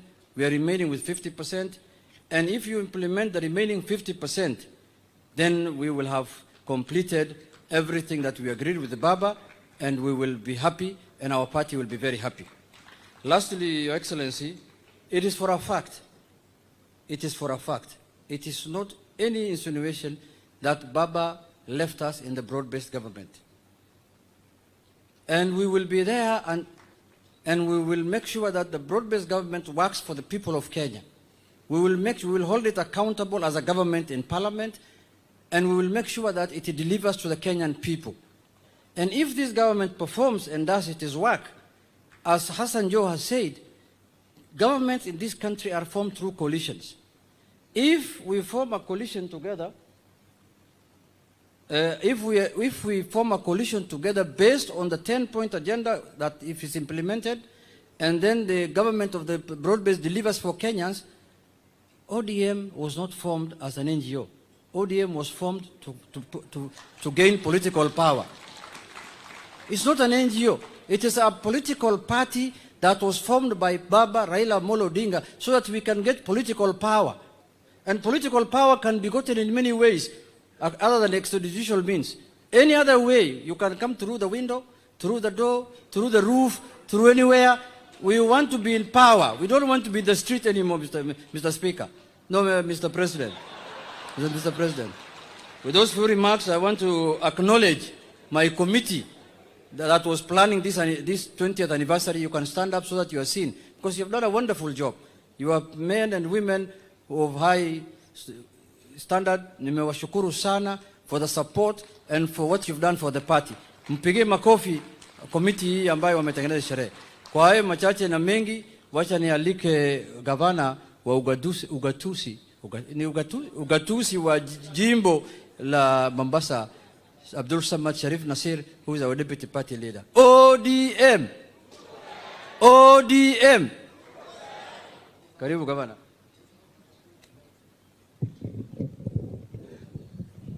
Mimi niliona Junet atajigamba yeye ni founder, kumbe yeye pia ni kama mimi tu. Hatuna tofauti. Your Excellency, kabla sijaongea mambo mengine, unajua sisi tunaamini watu ikiwa wanakula pia wakikuombea Mungu si vibaya. Umeniambia pale ya kwa wewe ulikuwa mwenyekiti katika bunge kama mimi, kisha ukawa deputy party leader kama mimi. Sasa ile ubaki ni wewe ni rais, sijui huko pengine huko mbele kutakuwaje, sio? Lakini kwanza nitoe tashwishi yoyote. Hata hii dina ilipokuwa inapangwa, hatukuipanga kwa fikra zetu peke yake. Tukipanga dina hii na uwalishi, tena ulikuwa umealikwa katika sherehe ya leo tulipokuwa pale Mama Ngina. The invite was signed by the Right Honorable Raila Amolo Odinga, drafted after Central Committee ambao tunakaa chini. Hawa waungwana walioko hapa tunakaa katika hiyo kamati. Tukakubaliana na Ongwena kaambiwa weka hiyo barua. It is only after Baba left us tukasema ile sherehe ya Mama Ngina isiwe ni ya founders, iwe ni ya ODM members. Lakini kwa vile wewe mwenyewe ulikuwa umetualika hii dinner in honor of ODM and your colleagues, tulisema tuendelee nayo mpangilio huu.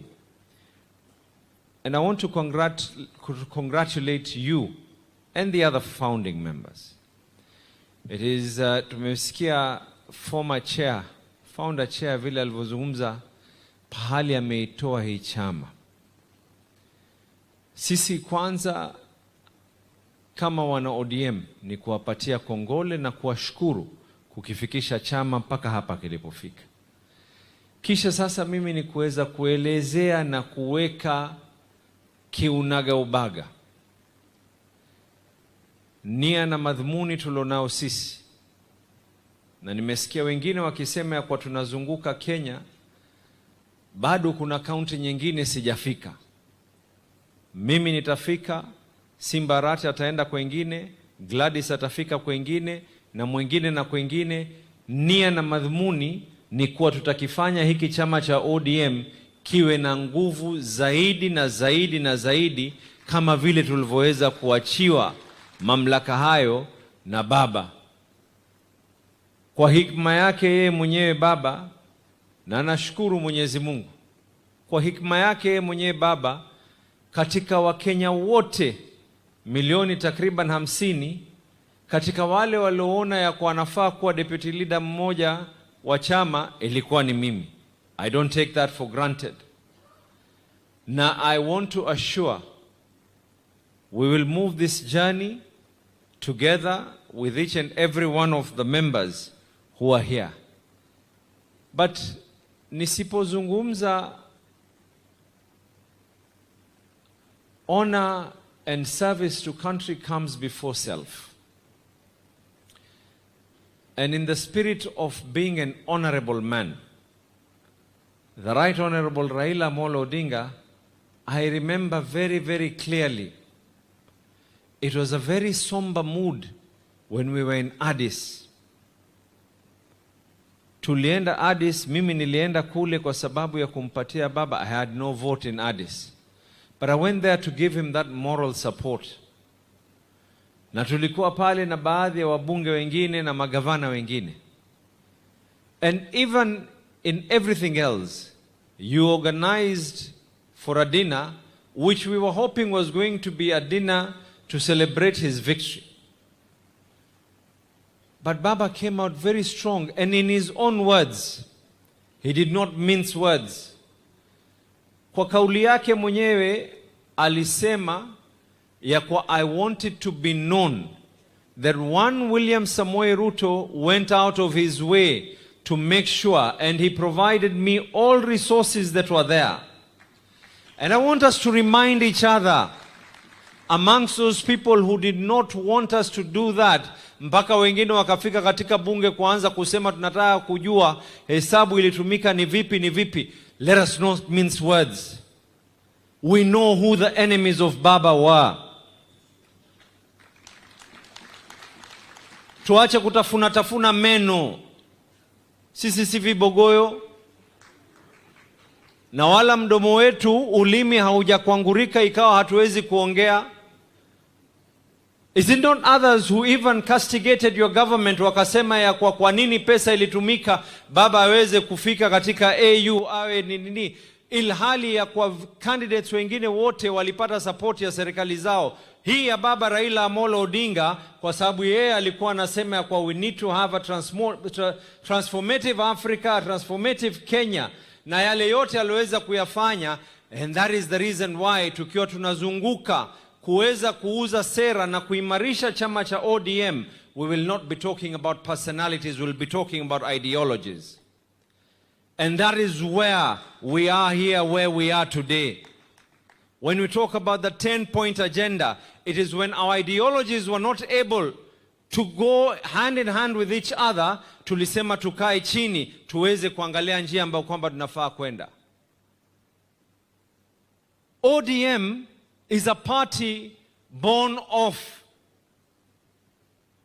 of coming up with transformative ideas and coming up with a referendum for this country, the whole country, not a region, not a tribe. ODM came about social democracy, not about selfish interests. And in the spirit of everything else, kama kuna kitu tunafaa kujifunza, is that in the process of ODM growing, we were taught that this is a party that grew through revolution, and sometimes revolutions, some of them means coming from the street to the ballot.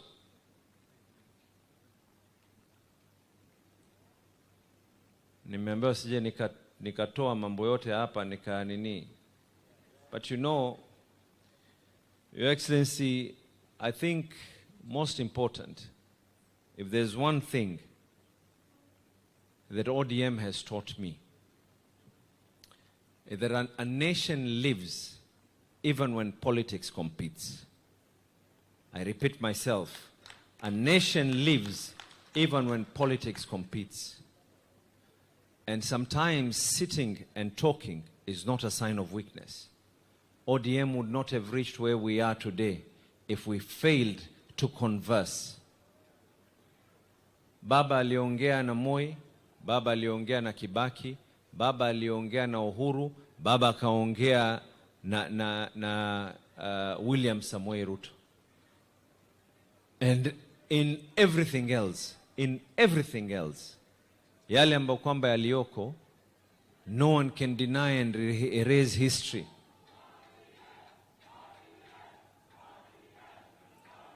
Mambo yetu ya chama, musijali. Mimi nawaambia tena, nasema hapa, I think time is not on our side.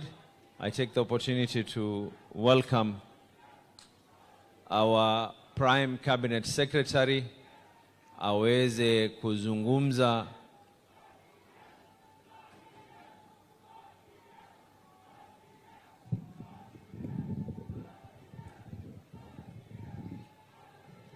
Thank you, Governor. Your Excellency, the President of the Republic of Kenya, Mheshimiwa William Ruto, the party leader of ODM, Honorable Buru Dinga, and the entire leadership of ODM, and the founder members present, good evening. I will be very brief. One, as I want to say congratulations as you hit 20. We must also acknowledge that when you are 20, you are not a toddler. ODM has come of age. It's an adult. It's a strong political movement. Secondly, I just want to highlight, following what Henry Kosgei did say, if there's one thing that I sometimes always remember, is that in the journey to a new constitution, in Naivasha, in the middle of a very heated conversation,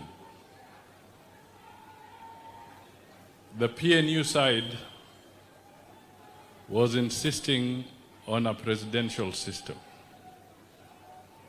ODM was insisting on a parliamentary system. But one thing that came into play was devolution. And when the question was put that PNU is saying that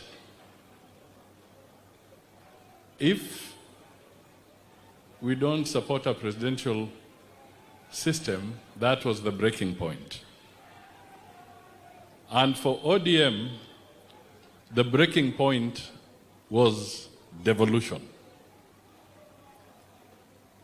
And I remember in one of the very heated consultations,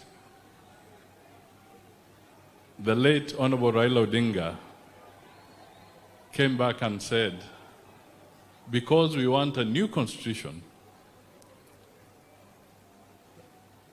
I will cede ground on the parliamentary quest, but I will not cede ground on devolution.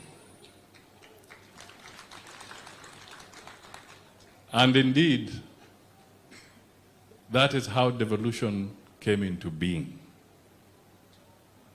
So at one point, it was a debate, and it was a question of what was critical. The new constitution, give and take, we settled for devolution. The third thing that maybe I should highlight, it's being said here maybe lightly, but ODM under Raila has midwifed stability and transitional and smooth transition in this country. Let me repeat that. ODM has midwifed stability and smooth transition in this country. Whenever there was a crisis of untold proportions,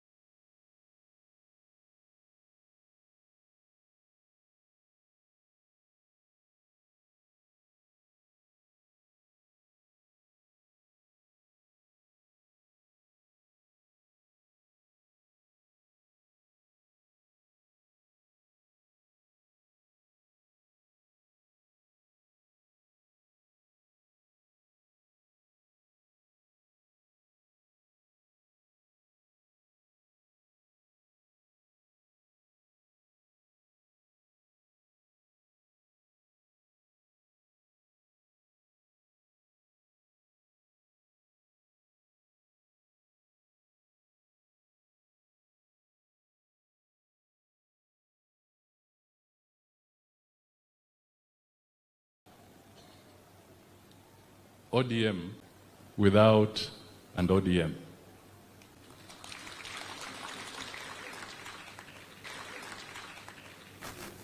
That transition, that quest, he would always, he would always say we must find a legal way of entrenching this, dealing with this crisis.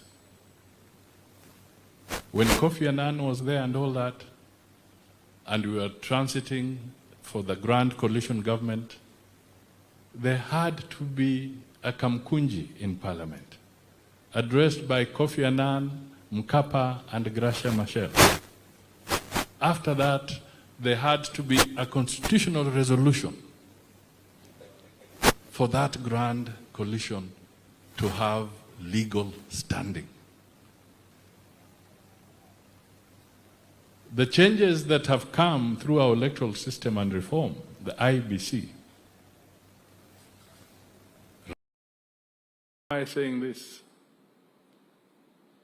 I am saying this because it is important when we look around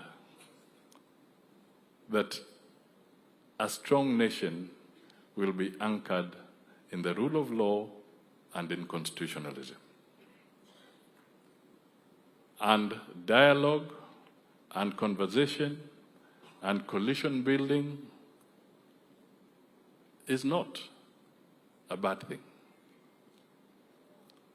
What is key is that at the end of the day, let us all uphold the Constitution as we move forward. So for ODM at 20, I just repeat, you are not toddlers. You are adults.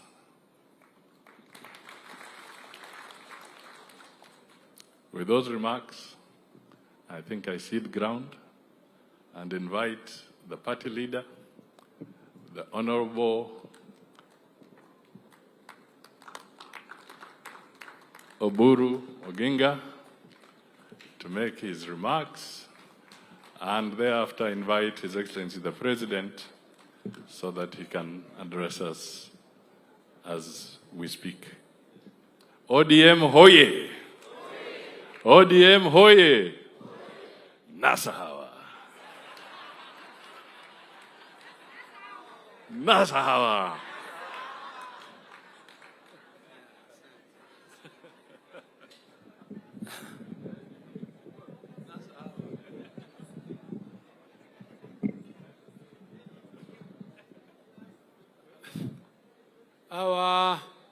Our chief guest tonight, His Excellency, the President of Kenya, William Ruto, and the Chief Minister, Honorable Musalia Mudavadi, and all our party leaders present, all the ministers present, and all the leaders from ODM and all the delegates who have come and gathered this evening here for this dinner.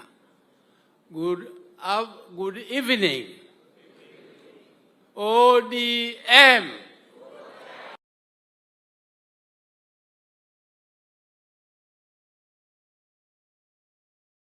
You appear to be sleepy a little. I don't know. Nini niwafanyie iwachangamshe kidogo.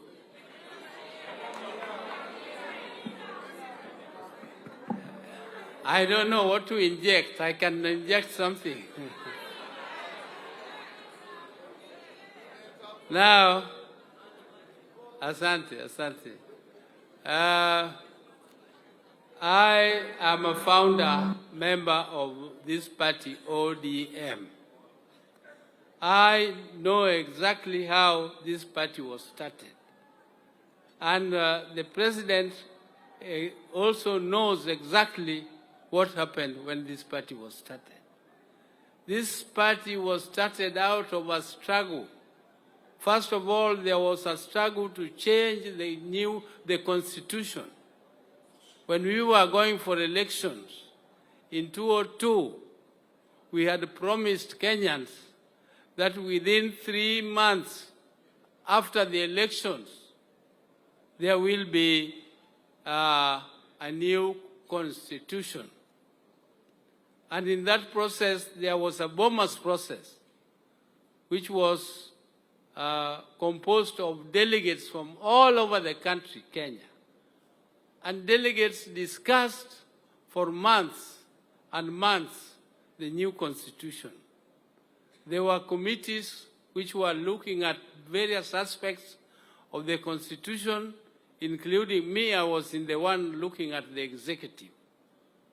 But there were others looking at other sections, and there was one also looking at devolution specifically. After these discussions came up, and our party was very strongly on devolution. We wanted devolution, and we also wanted a parliamentary system of government. That was our vision. And discussions went on until it came almost to the conclusion when this process was being concluded at Bomas of Kenya. And it became obvious that our side, which was proposing or fighting for parliamentary system of government and also devolution, was succeeding. And then a section of the particularly people who were in government, who were from the DP side, decided to pull out of Bomas process. They pulled out of Bomas process and made sure they actually destroyed the Bomas process. Even though resolutions had been passed on all those issues, the Bomas process became more or less like a legal constitutional reform or a new constitution. But it was not recognized by the government, and the government, and Amos Wako knows this, they made a draft called the Wako draft.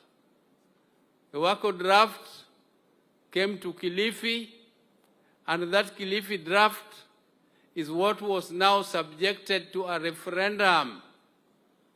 That Kilifi draft did not want devolution, nor did they want a parliamentary system of government. And therefore, when the referendum came, all of us came, including KANU, to fight against that draft, Kilifi draft constitution. And when this process started, it was a very, very fierce struggle. It was a very fierce struggle because the government side, which was headed by Honorable Mwai Kibaki, were the ones leading the Kilifi campaign, and part of the government, which was also us. We were also part of the government because my late brother Raila was the Minister of Roads, and the President was also a minister at that time in the government. But in that struggle, when the results came out, the Kilifi draft was badly defeated. The Kilifi draft was absolutely defeated by the people of Kenya. And after the Kilifi draft was defeated by the people of Kenya, all of us were sacked from committees in parliament.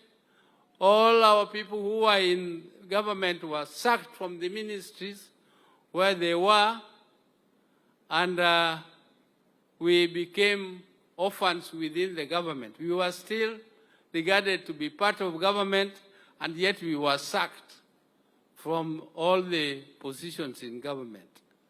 But we continued because that is when the Orange Democratic Movement was formed. We were given machungwa, and the Kilifi draft people were given banana. So it was banana versus chungwa. But eventually, after chungwa remained a movement, there was a very big protest in Kisumu. There was a big rally. There was a big rally in Kisumu protesting against the sacking of our people from positions of government.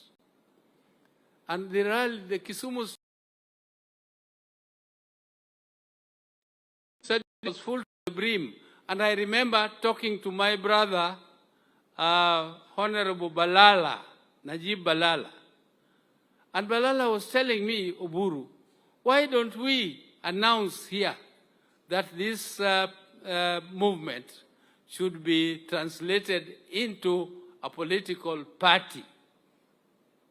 And I told Balala, you do it.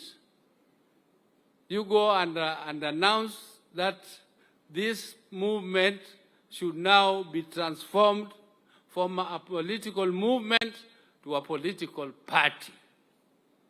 And when Balala mentioned it, the crowd went wild. The crowd went wild.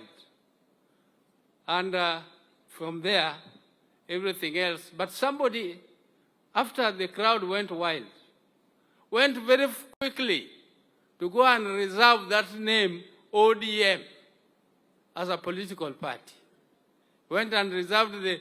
So when we tried now to register ODM as ODM, we found it had already been blocked by Mr. Imanyara. Mr. Imanyara. I think Imanyara must be around here. Now, after that is how for ODM Kenya was then founded as a result of that. The rest have been narrated. I think Honorable Henry Kosgei and the others who spoke before me have already narrated exactly what happened thereafter. So I don't want to go into details of those because you already know what happened, how the party was somehow stolen from us, and how we struggled to buy back our ODM, which we still have up to today. Now, therefore, you realize that ODM was not born out of luxury. It was born out of a struggle. It has been a long, long, long struggle. And we are now here. We are now here, and I want to say that there is no party in the world which is formed to be in the opposition. All political parties are formed to be in government. And all political parties aspire to be in government. And all political parties fight to be in government. And therefore our party is not excluded, and our party ODM is fighting to be in the government now in this broad-based arrangement, but even in future, either as ODM or in coalition with other political parties. So we cannot say that as ODM, we just want to be there. We just want to be there. We don't want power. We want power.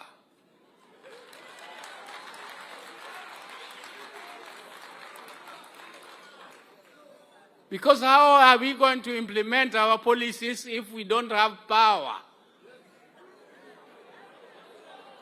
If you are going for demonstrations,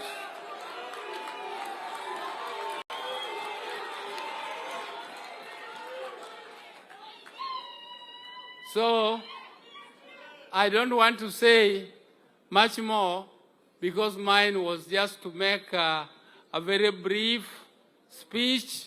The long speech about the history of our party was made by Governor Anyang' Nyong'o, and I think that was the major speech for today. For me, I just came to make a few remarks and invite His Excellency the President of Kenya, Honorable William Samoei Ruto, to come and address.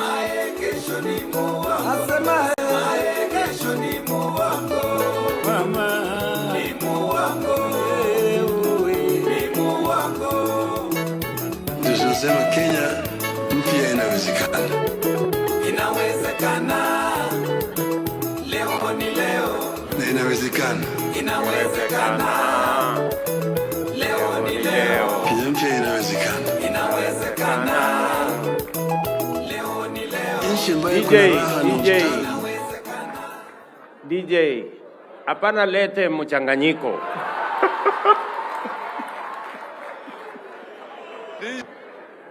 DJ, hapana lete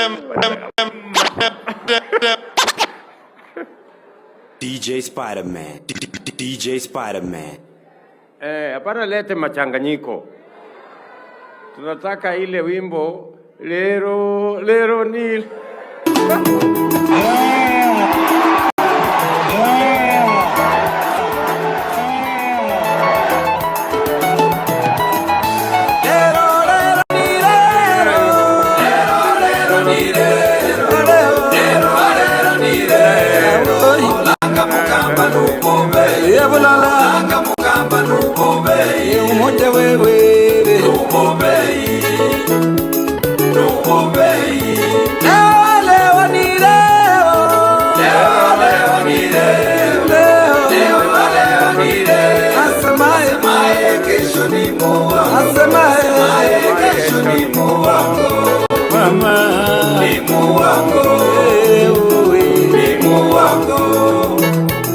Tunasema Kenya mpya inawezekana. Inawezekana. Na inawezekana. Inawezekana. Lero ni lero. Kenya mpya inawezekana. Inawezekana. Lero ni lero. Nchi ambayo kuna raha na ustawi. Inawezekana. Asante sana. Asante sana. Asante sana. Haya. ODM hoye. ODM hoye. Tunasema ODM. ODM. Bas. Kwanza mimi nataka nimshukuru Mungu kwa sababu ya nafasi ya kuungana na wana chungwa jioni ya leo for this ODM Founders. I remember very well that when I had a conversation with Baba, and he informed me that there was going to be ODM at 20. And he asked me whether I would consider, alongside other founding members, participating. And I told him I would gladly participate, and I have reasons to. Primarily, I have three reasons why I would readily agree to participate in ODM at 20, and even, if possible, sponsor this dinner. Number one, I am a founder member of ODM, and I have no apologies to make to anybody.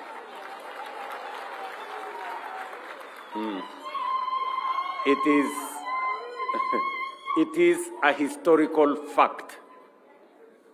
It is a historical fact. And I was not just a founder member. I was at the center and at the heart of the formation of ODM.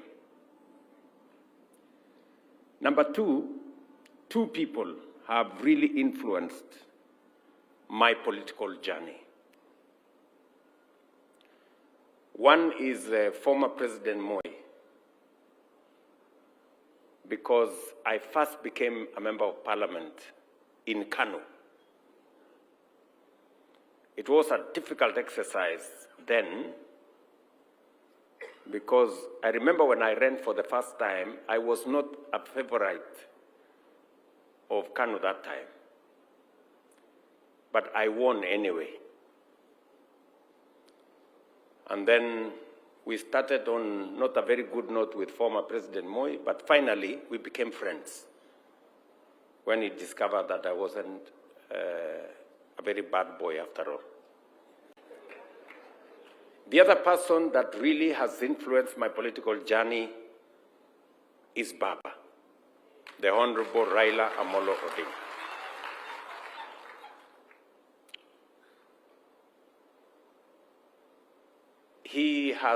He encouraged me. He came to when there was a ceremony for me to be made a Kalenjin elder, imagine. He was there. He encouraged me along the way. And I can say without fear of any contradiction that I learned a lot from the Honorable Raila Odinga. I can say that if there are mentees of Raila Odinga, I am one of them. And so, today is that we are celebrating 20 years of ODM.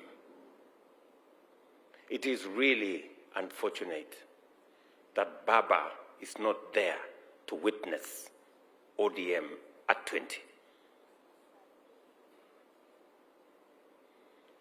This celebration would have been a carnival. It would have been something else. But as God has decided, Baba is not here with us, but we can do something about the life and time of Raila Amolo Odinga in honor of what he stood for and what he achieved. I will say a couple of things. I know it is late in the evening. I do not wish to speak for long. Many of the earlier speakers have told us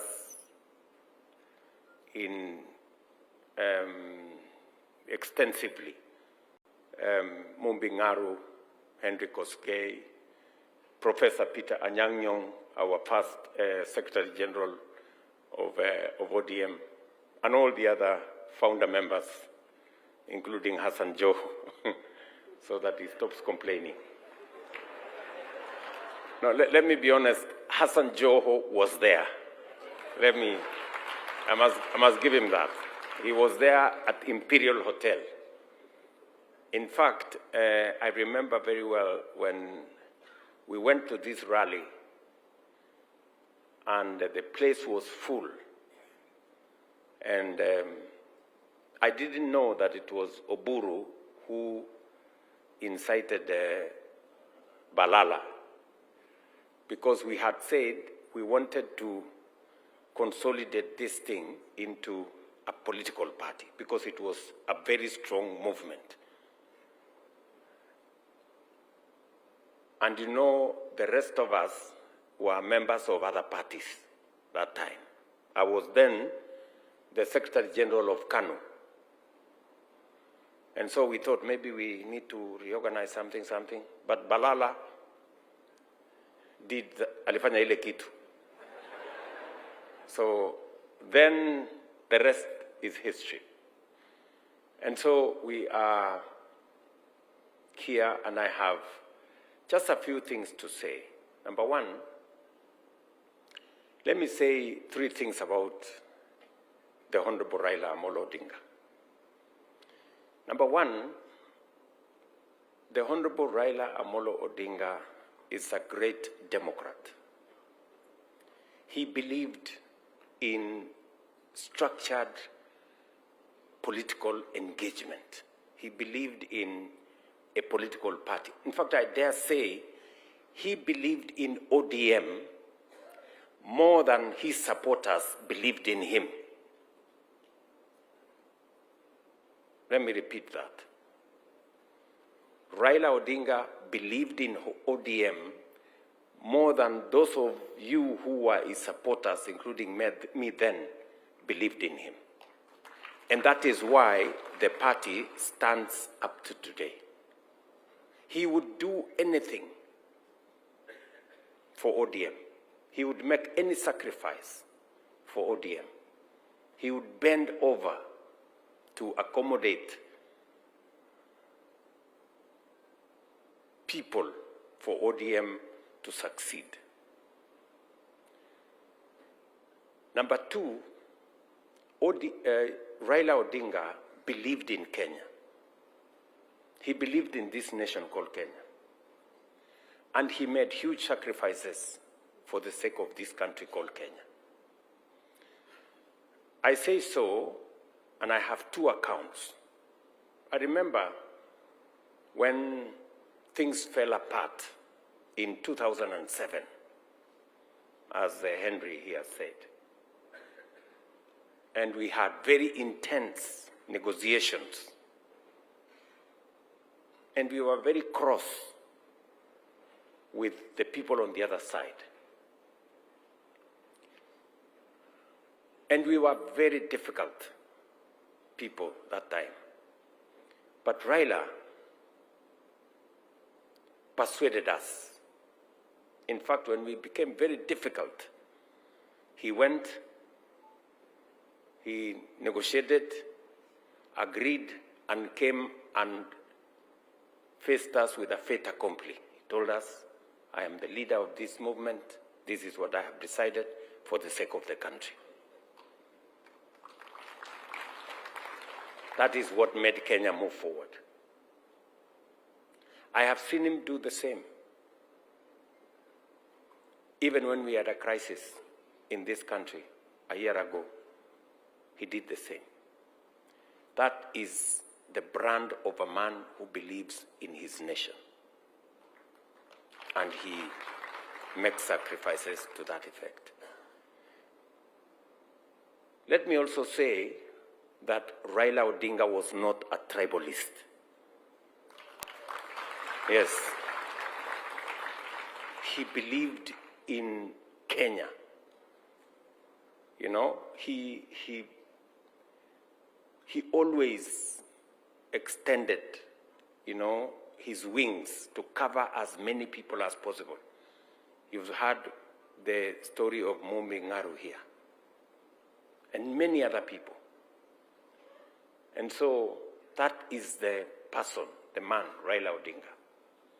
And so as we celebrate 20 years of ODM, we celebrate the life of the party leader of ODM. And we want to say to Raila Odinga, you have left a rich, solid, and strong legacy behind you. And the people who now have the reins of management of this party, please, I urge you not to undermine the spirit of ODM, not to allow this party to go into arguments or to fragment this party. This party must stay strong, if not for anything else, for the sake of the Honorable Raila Amolo Odinga and his legacy. This party must remain strong. I say so being a party leader of a different party today. But I am a very strong believer that parties are the foundation of any democracy. If we do not have strong parties, we cannot have a strong democratic state. And therefore, it is important, and that is why I have come here to celebrate ODM as a strong party, not a briefcase party, not a regional party, a national party. And it is in that nation identity, being a strong Kenyan party that has roots everywhere. That is where we should go. That is where the nation should be going. Having strong national parties. Celebrating ODM as a strong national party encourages others, like UDA and others, to also be strong national parties. That is how we are going to have a strong democracy, where parties compete. It is important for us, and it is the reason, by the way, why when we sat down to craft ODM and what we believed in,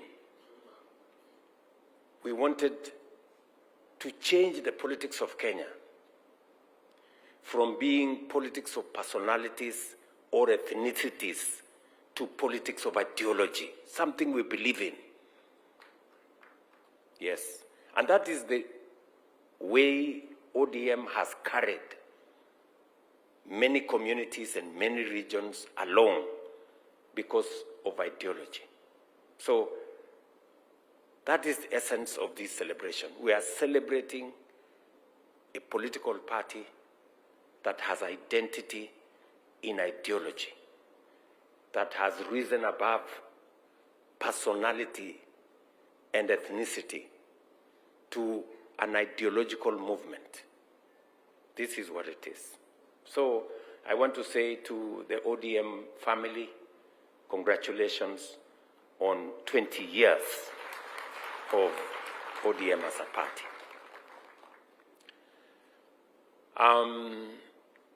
I want to say the final thing, that I had engagements with Baba, and I say that we've been on the same side of the political divide. We've been on different sides of the political divide. But one thing that Baba always taught all of us is that in politics, we don't compete. We compete, but we do not become enemies. We compete, but we do not become enemies. And that is what it is. I want you, as members of ODM, to ask yourselves, how come Baba worked with Moi, and worked with Kibaki, and worked with Uhuru, and worked with William Ruto? You need to ask yourself. It's because he always could transcend the divide of political competition and reach out for the good of the nation. That is the essence of politics. And I'm very proud that today, being president of Kenya, I have my roots in ODM. And nobody can take that away from me. You may not like it, but that is a fact. Sindio? Yes, you cannot write the story of William Ruto and complete it without saying he was a member of ODM, not a member, he was a founder member and a deputy party leader of ODM.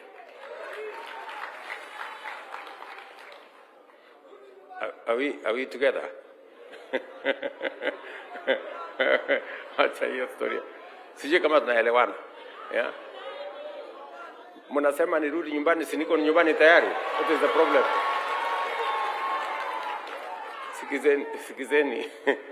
Sikizeni. You know, if, I mean,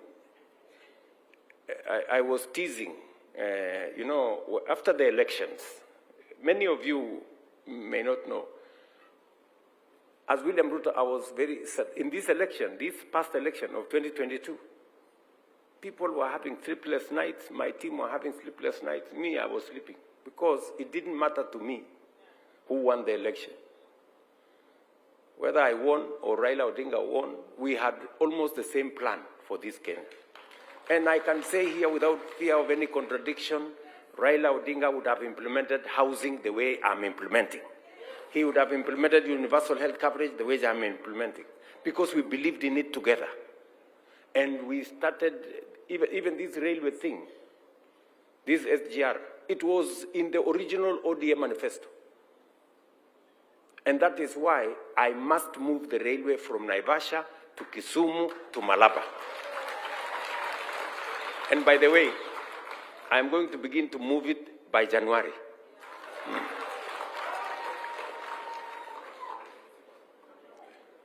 Sijui kama tunaelewana, my friends. Tuko pamoja. Let me say finally, because I said this is not, there is a time we are going to talk. Sindio? Kuna siku tutakuja tuongee. Leo ilikuwa ni mambo ya kusherehekea 20 years ya ODM. Sinamna hiyo? Na tutashirikiana. As I stand here, I have no apologies to anybody that today ODM and UDA are running the same government. Why? Because we have the same agenda. We have the same agenda. Tuko na agenda the same. If you read the manifesto of ODM and read the manifesto of UDA, the difference is maybe 20%. So, si tu sukume hii maneno tuende mbele. And by the way, let me tell you good people, the last meeting I had with Baba, and Anyang' Nyong'o was there, this professor. Anyang' Nyong'o was there. Hino was there. The last formal meeting, we had sat down to craft, me and Baba, to craft how to move Kenya from a third world country to a first world country. And we asked Professor Anyang' Nyong'o, in fact, Baba is the one who had called Professor Hino from the United States to come to Kenya. And we sat down and we said, Kenya has gone through hoops for far too long. You know, we cannot continue like this. All of you seated here, you know Baba's ideas. This man, Simba Arati, you came with a team from Kisii. Baba spoke to that meeting. I was there, you were there. And he explained to people, why is South Korea ahead of us? Yes. And he said, we must do certain things. And we have agreed we cannot continue in this third world frame. And I called Anyang' Nyong'o after we finished the ceremonies of Baba. And Anyang' Nyong'o is working on something. I met him the other day. He told me he's putting it together because we agreed that we need to generate 10,000 megawatts of energy. And it is the reason why Opiyo Wandayi has very clear instructions on what to do with nuclear energy. We agreed that we must move the railway all the way. We agreed that we must have a new airport. We agreed that we must do another 10,000 kilometers of tarmac. So there are things we have agreed that must move Kenya from being a third world country to a first world country. And in honor of Baba and what he believed in, he even disagreed with many people on matters to do with the airport and many things, because he could see the opportunity we are losing by not being ambitious with our plan and with our program. So as we celebrate ODM at 20, I must tell you, the family of ODM, beyond everything else, we must work together towards moving this great country called Kenya, because that is why we came together then. And it was right then as it is right today. We may have come together then as individuals. We may be coming together now as political parties, but the mission is the same: to change this country. The mission is the same: to change this country. And I am very confident that together, in unity, we can lift this country to the next level, working together. Mr. Party Leader, the Honorable Daktari Oburu Odinga, this great party has given you the honor to steer the affairs of this party. We can only wish you well. We can only wish you Godspeed.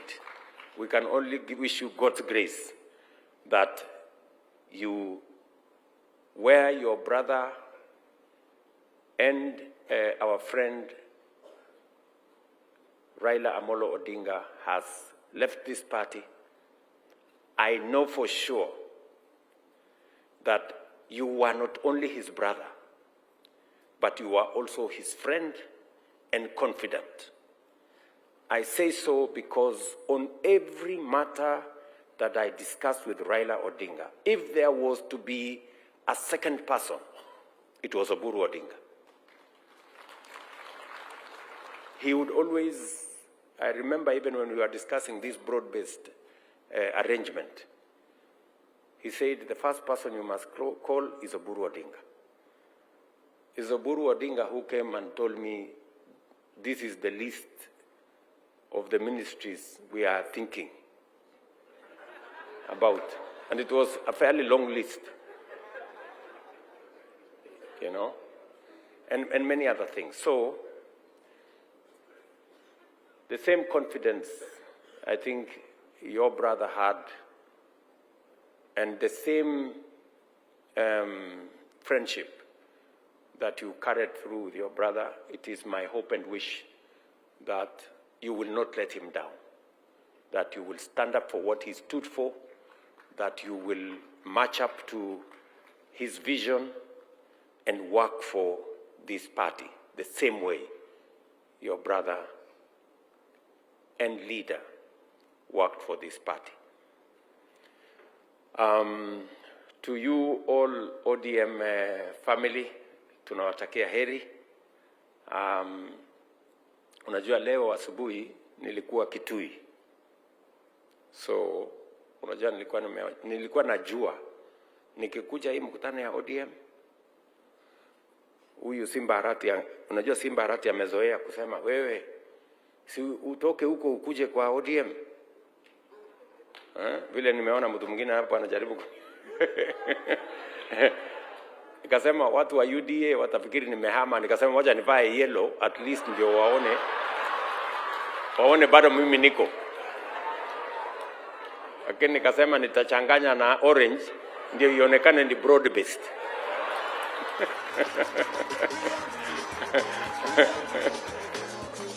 ama namna gani?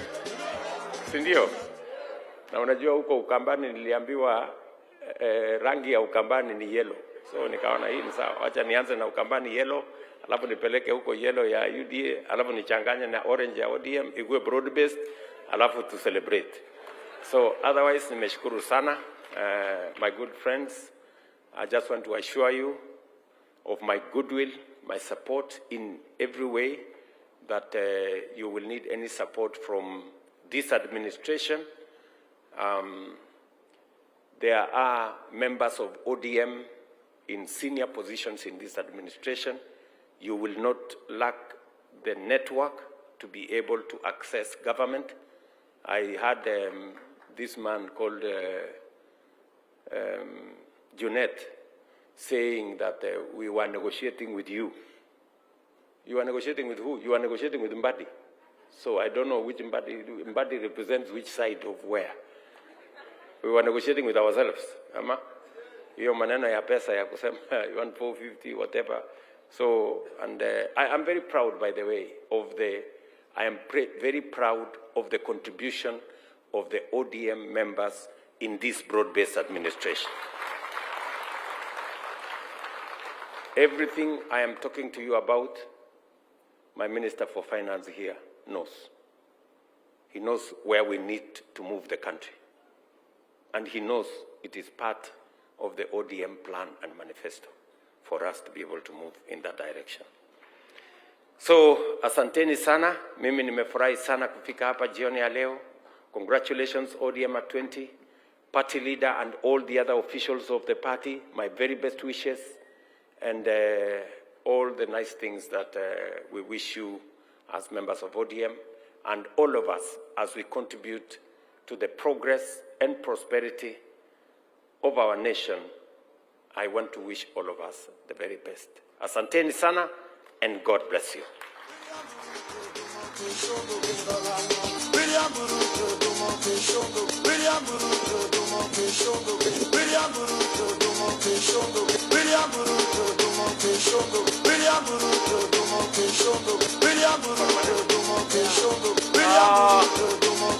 Nimesahau wana ODM to propose a toast